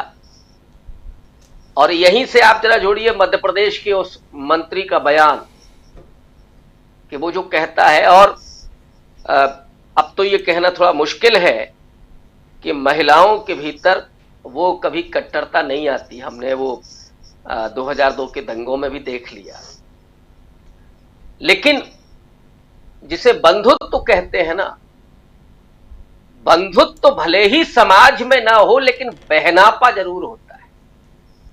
एक महिला अगर कष्ट में हो तो दूसरी महिला हमेशा सहयोग करती है, साथ देती है, फिर वो जाति और धर्म नहीं पूछती, वो नहीं देखती। ये पुरुषों की फितरत ज्यादा है। दुनिया भर की सारी आइडियोलॉजी पुरुष ढोकर के चलते हैं। वो उसके एक्सेप्शनल कुछ है केस बिहार में, वहां देखे हमने गुजरात में, जब एक बुजुर्ग का वो वीडियो मुझे आज भी अंदर से दहला देता है। वो दर्जी जब ये कहता है कि हमारे पड़ोस की वो बेटी जिसके बचपन के कपड़ों से लेकर के और हमने शादी का जोड़ा सिला था, वो हमारे घर गैस का सिलेंडर लेकर के आती है, और मैंने उससे पूछा कि बेटी हमारा क्या दोष है, हमने तो तुम्हारे शादी का जोड़ा तक सिला है। तो वो मुझे लगता है कि बहुत एक्सेप्शनल केस है। महिलाओं में बहनापा होता है। महिलाएं क्या ये नहीं सोचेंगी कि सोफिया कुरैशी के लिए एक भाजपा का ये गुंडा क्या बोल रहा, मैं कोई मंत्री शब्द का इस्तेमाल नहीं करता। ये जो गुंडे लफंगे बैठे हुए हैं, इनके साथ वही ट्रीटमेंट किया जाना चाहिए, उसी भाषा में उनको जवाब दिया जाना चाहिए। और ये बेलगाम है। वो माफी इसलिए मांगता है क्योंकि उसने एक ब्लंडर कर दिया। उसने बोल दिया कि मोदी जी ने उन्हीं की बहन से उनको साफ कराया। उसकी माफी इसलिए मांगी उसने, वरना वो कभी माफी नहीं मांगता। ये जो पूरा चिंटू दल पैदा किया गया है ना, ज़ॉम्बी ग्रुप, वो अब सिर्फ फ्रिंज एलिमेंट नहीं है, वो अब मेन स्ट्रीम में है। तो ये परिस्थितियां तो दिख ही रही हैं। जो आपका सवाल था कि क्या चुनावी फायदा, मैंने कहा कि चुनावी फायदा नहीं होगा, लेकिन मोदी जी बाज नहीं आ सकते। ये पूरी जो पटकथा है, जो शब्द लिखे गए हैं, वो चुनाव के मद्देनजर। ऑपरेशन सिंदूर से लेकर के और कल के भाषण तक, और फिर चाहे उसमें कितना भी झूठ फरेब हो, लेकिन क्या बिहार के लोग इसको एक्सेप्ट करेंगे? सवाल यहां है। क्या बिहार की माताएं बहनें वो कर्नल सोफिया के इस अपमान को बर्दाश्त करेंगी? जब ये 21वीं शताब्दी महिला सशक्तिकरण की शताब्दी होने जा रही, क्या वो ये स्वीकार करेंगी कि केवल सिंदूर शब्द से उनको ब्लैकमेल किया जाए? ये केवल न्यूक्लियर ब्लैकमेल नहीं है, वो अब है कि नहीं है मुझे नहीं पता, लेकिन मोदी जी ये सिंदूर ब्लैकमेल कर रहे हैं, ये महिलाओं को ब्लैकमेल कर रहे हैं। अरे भाई, महिलाओं ने तो आपको सौंपा ना सब कुछ, कि देश के प्रधानमंत्री हैं आप और सेना शौर्य के साथ लड़ रही जी, और आप सीज फायर कर लेते हैं। ये देश उन महिलाओं का भी है ना। मैं तो लखनऊ में बैठा हूं, बेगम हजरत महल से लेकर के उदा देवी पासी तक, वो तमाम महिलाएं मुझे याद आती। बिल्कुल। वो 1857 से लेकर के 1947 तक का बिहार का इतिहास, वो क्या रिएक्ट करेगा इस चुनाव में, ये अभी देखने की बात है। मुझे लगता तो नहीं है कि कोई फायदा हो। राजीव जी, कोई फायदा होगा या नहीं होगा लगता नहीं है प्रोफेसर रविकांत जी को, क्योंकि अब चुनावी गतिविधियां बढ़ेंगी और प्रधानमंत्री नरेंद्र मोदी 2 बार भाषण कल से लेकर आज तक दे चुके हैं, लेकिन उसमें कई सवाल हैं जिन सवालों का जवाब देते हुए नजर नहीं आते हैं। सिंदूर का जिक्र बार बार करते हैं, पराक्रम, हमारे शौर्य पराक्रम, इन सब की बात होती है। सेना के पराक्रम की अगर बात होगी तो हम सेना के साथ हैं, लेकिन जब सेना का राजनीतिकरण किया जाएगा या सेना की गतिविधियों को राजनीतिक चश्मे से देखा जाएगा तो फिर हम उसके खिलाफ हैं, उसके खिलाफ बात करेंगे। और यहां पर देखा जा रहा है, जो बात यहां पंकज चतुर्वेदी जी कह रहे थे बहुत इंपॉर्टेंट, कि प्रधानमंत्री नरेंद्र मोदी के भाषणों के बीच, आज जब भाषण दे रहे थे वो, और उन भाषणों के बीच बीच में भारत माता की जय के नारे या जय हिंद या और ऐसे नारे जो लग रहे थे नरेंद्र मोदी के भाषण के बीच में, तो उसके मायने तलाशने की ज़रूरत है। सेना का जोश जो है वो हाई रहे, मनोबल ऊंचा रहे, इसमें कोई दो राय नहीं है। लेकिन उसी सेना के कुछ अधिकारियों और खासकर महिला अधिकारी, चाहे वो कर्नल सोफिया कुरैशी हों, खासकर कर्नल सोफिया कुरैशी पर बीजेपी के ही, मध्य प्रदेश के बीजेपी के मंत्री का जो बयान है वो शर्मनाक है। उसकी जितनी भर्त्सना की जाए वो कम है, इसलिए इस चर्चा में उसका जिक्र आना चाहिए जो आप ले आए थे पंकज चतुर्वेदी जी। और अब ये सुनने में आ रहा है, देख रहा था मैं ऐसी आप लोगों की बातें सुनते सुनते थोड़ा सोशल मीडिया को, तो उसमें उन्होंने माफी मांगी है, लेकिन शब्दों का चयन इस मंत्री ने जो किया है बहुत ही घटिया है, निम्न स्तर का है। क्या प्रधानमंत्री नरेंद्र मोदी या उनका कुनबा, इसलिए ये बात मैं कह रहा हूं क्योंकि आप देख लीजिए रमेश बिधूड़ी ने भरी संसद में क्या कुछ नहीं कहा था इसी कौम के लिए, दानिश अली के लिए, आपको याद होगा। और उसके बाद भी उस पर कोई एक शब्द प्रधानमंत्री नरेंद्र मोदी नहीं बोले। चलिए वो राजनीति की बात थी, लेकिन ये देश की बात है। सेना का एक अधिकारी, महिला अधिकारी, कर्नल सोफिया कुरैशी आकर प्रेस ब्रीफिंग करती हैं और ये भी पचता नहीं है इन लोगों को, और वो भी आप संसदीय पद पे बैठे हुए हैं। इससे दुर्भाग्यपूर्ण और क्या हो सकता है? पंकज चतुर्वेदी जी। राजीव जी, यदि विजय शाह के भाषण को आप सुनेंगे तो उन्होंने शुरुआत में मुसलमानों के लिए वही शब्द इस्तेमाल किया जो रामवीर सिंह बिधूड़ी ने पार्लियामेंट में दानिश के लिए किया था। आप उसको ध्यान से सुनेंगे, उन्होंने शुरुआत उसी शब्द से, हाँ जी, sorry Ramesh, I am very sorry, Ramesh Bidhuri ने जो शब्द को इस्तेमाल किया था ठीक वही शब्द उन्होंने यहां पर मुसलमानों के लिए किया। और इसमें विजय शाह की मानसिकता आप देखिए, वो मुसलमान और पाकिस्तानी होने में कोई फर्क नहीं कर रहा है जी। और सबसे बड़ी शर्मनाक है कि वो मंच पे बैठी हुई महिला ताली बजा रही है। रवि भाई ध्यान दीजिए, जो आप महिलाओं को बहुत पक्ष ले रहे हो, मंच पर बैठी हुई बुजुर्ग महिला ताली बजा रही है उस पे। तो आप इस भ्रम को छोड़ दीजिए। मणिपुर का आधा दंगा जो है महिलाओं की देन है वहां पे, वो एक अलग मसला हो जाएगा।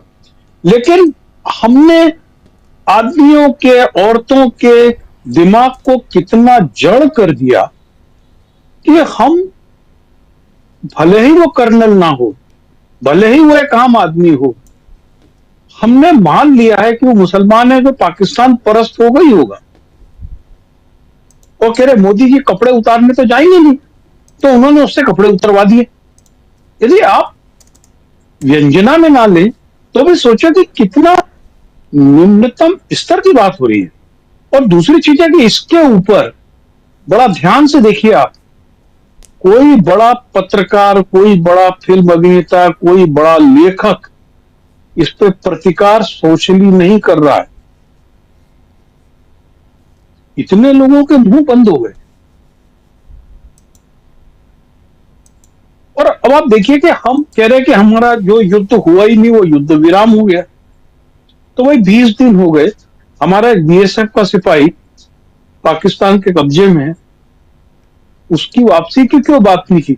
हिमंता शर्मा बात कर रहे हैं आज, उन्होंने एक बयान दिया कि यदि इंदिरा गांधी जिंदा होती तो मैं उनसे सवाल करता कि 1971 में उन्होंने पीओ के लिए बगैर 93,000 फौज क्यों वापस कर दी।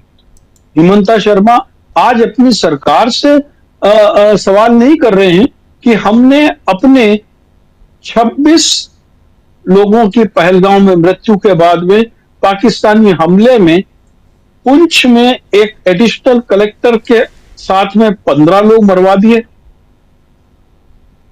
26 लोग फिर मर गए, और फिर आपने युद्ध विराम कर दिया और हम अपना एक सैनिक वापस नहीं लेके आ पाए। वो 93,000 पे सवाल कर रहे हैं, ये एक ही वापस ले आते। और ये पूरी स्टोरी इतनी फिशी है, आपको बताऊं, थोड़ा सा इरिलेवेंट होगा लेकिन जानना जरूरी है। जो सिपाही हमारा पाकिस्तान के कब्जे में है बंगाल का, उसकी बीवी पे आरोप है कि बांग्लादेशी है, मुकदमा कायम है। और इस दौरान जब उसका आदमी उस तरफ है, उस पर राजनीतिक जवाब लेना है, तो उन्होंने उसकी पत्नी को तत्काल भारत की नागरिकता दे दी। ये एक अलग स्टोरी चल रही है, आपको बताऊं जी। और अब आपको मैं एक चीज और बताऊं कि हम लोगों का जो अफवाह तंत्र है, जो परमाणु हमले की बात प्रशांत भाई कह रहे थे, हमारे अफवाह तंत्र ने बाकायदा सोशल मीडिया पे ये उड़ाया कि भारत ने जो पाकिस्तान की जो किराना हिल्स है जहां पर उसके एटॉमिक हथियार रखे हुए हैं, उस पर हमला कर दिया था।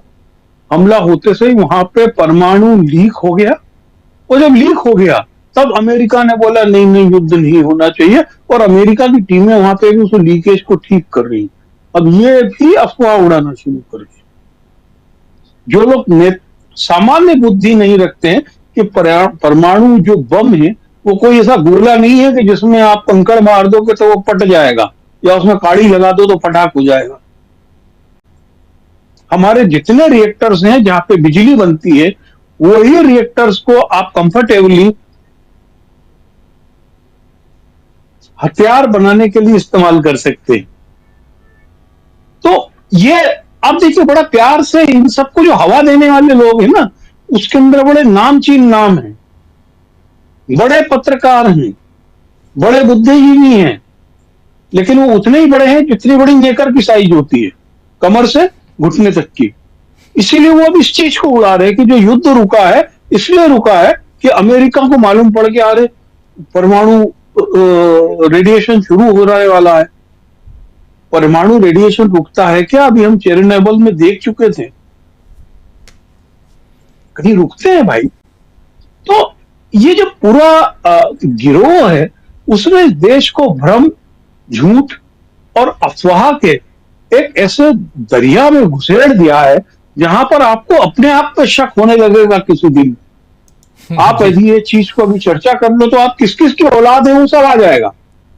हमको याद करना पड़ता नहीं यार, हमारे पिताजी तो वही है।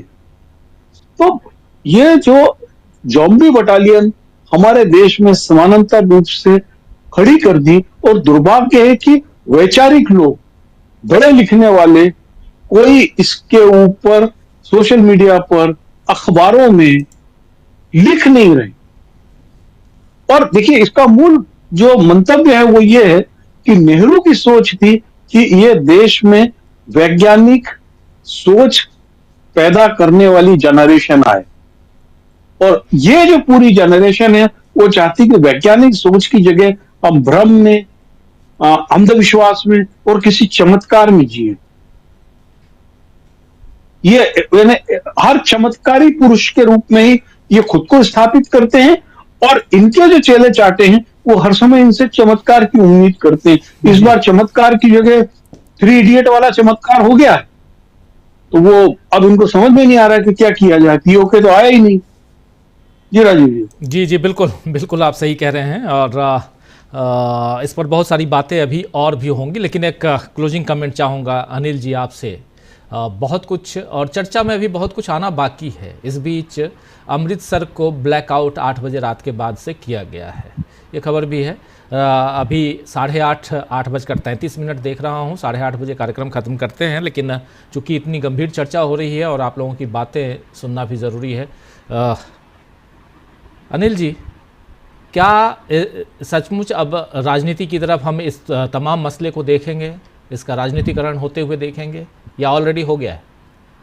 नहीं, राजनीतिकरण तो वो खुद ही कर रहे हैं ना, और उसका जवाब कैसे देना है ये विपक्ष को सोचना है।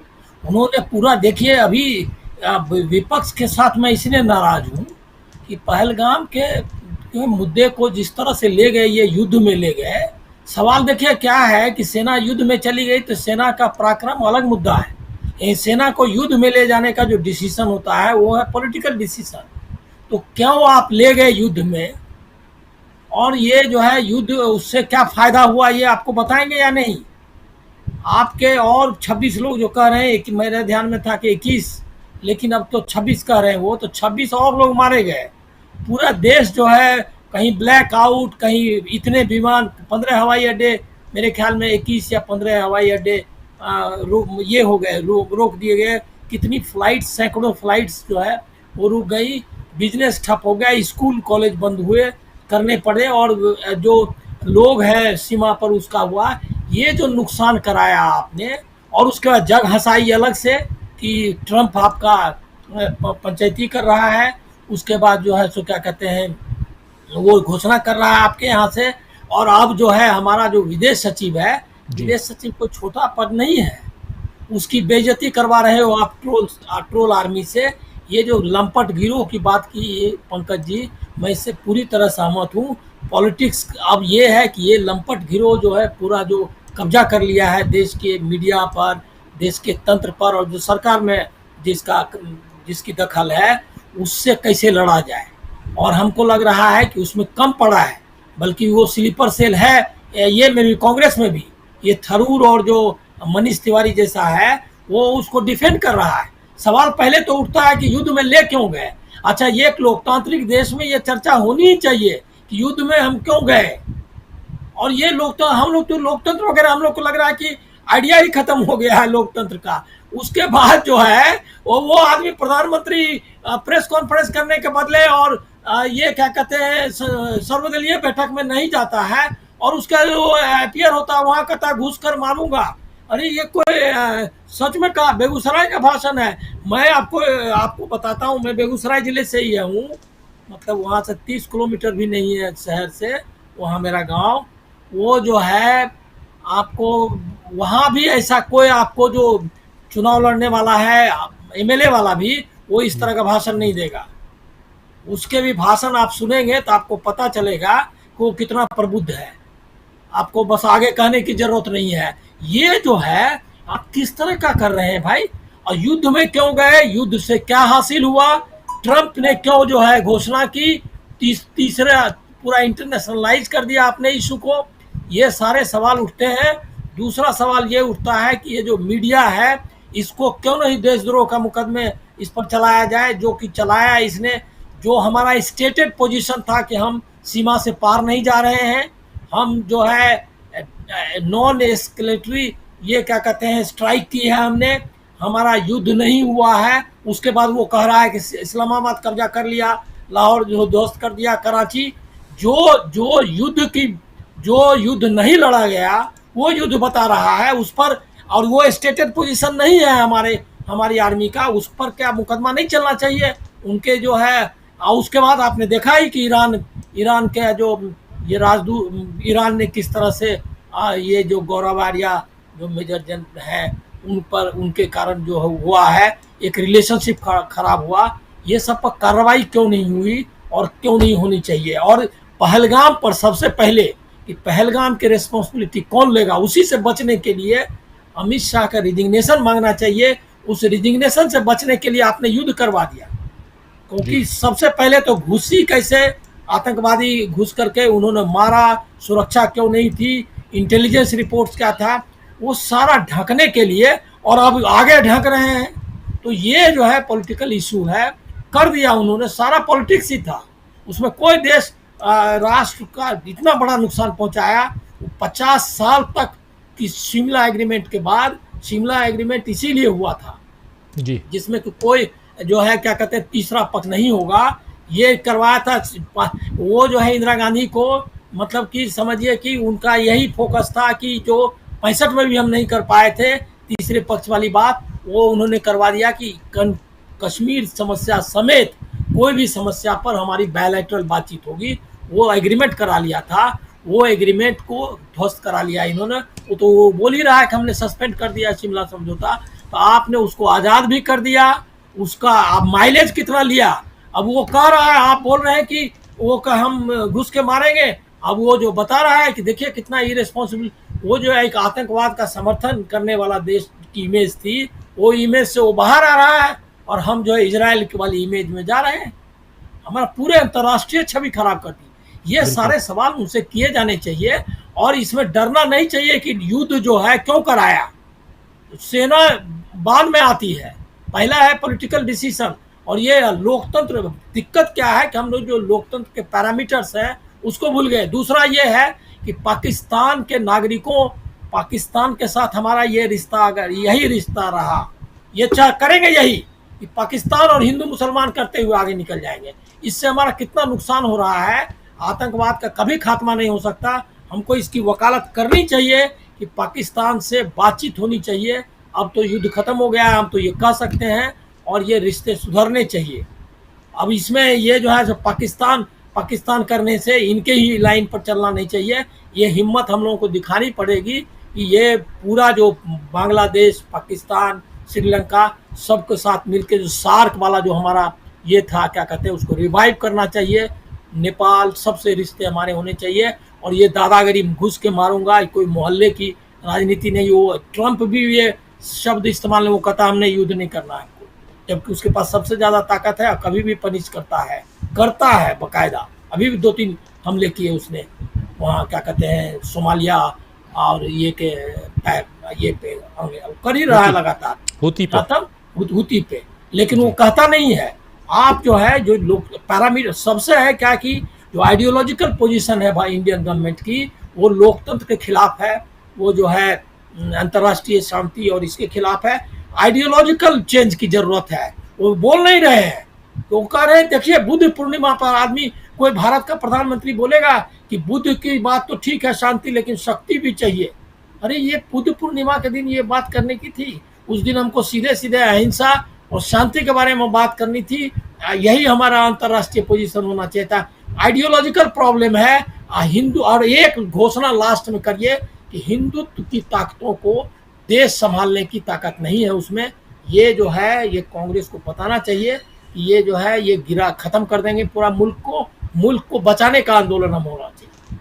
जी, मुल्क को बचाने का आंदोलन होना चाहिए। अब मुल्क के अंदर, देश के अंदर सियासत अब तेज़ होगी, आप ये तय मानिए। और पूरा का पूरी राजनीति बिहार की तरफ डाइवर्ट होगी, ये भी तय मानिए। और इस बीच इस पूरे मसले को, 4 दिन के संघर्ष को नरेंद्र मोदी, उनकी सरकार कैसे भुनाती है, ये आप रोज़ देखेंगे, ये तय मानिए। लेकिन दूसरी तरफ हमारी सीमाएं जो हैं, यानी बॉर्डर्स जो हमारे हैं, वो बिल्कुल सुरक्षित रहें, इसकी चिंता भी देश के ऐसे जो बैठे हुए हैं प्रधानमंत्री और उनकी जो सरकार है उसको होनी चाहिए। सेना तो कर ही रही है। राजनीतिकरण जितना कम हो उतना अच्छा है, और ख़ासकर भारत पाकिस्तान कॉन्फ्लिक्ट के बाद इसके राजनीतिक मायने ढूंढे तलाशे तो जा रहे हैं, जाएंगे भी, लेकिन जब देश की सुरक्षा की बात आती है तो सेना का राजनीतिकरण नहीं होना चाहिए।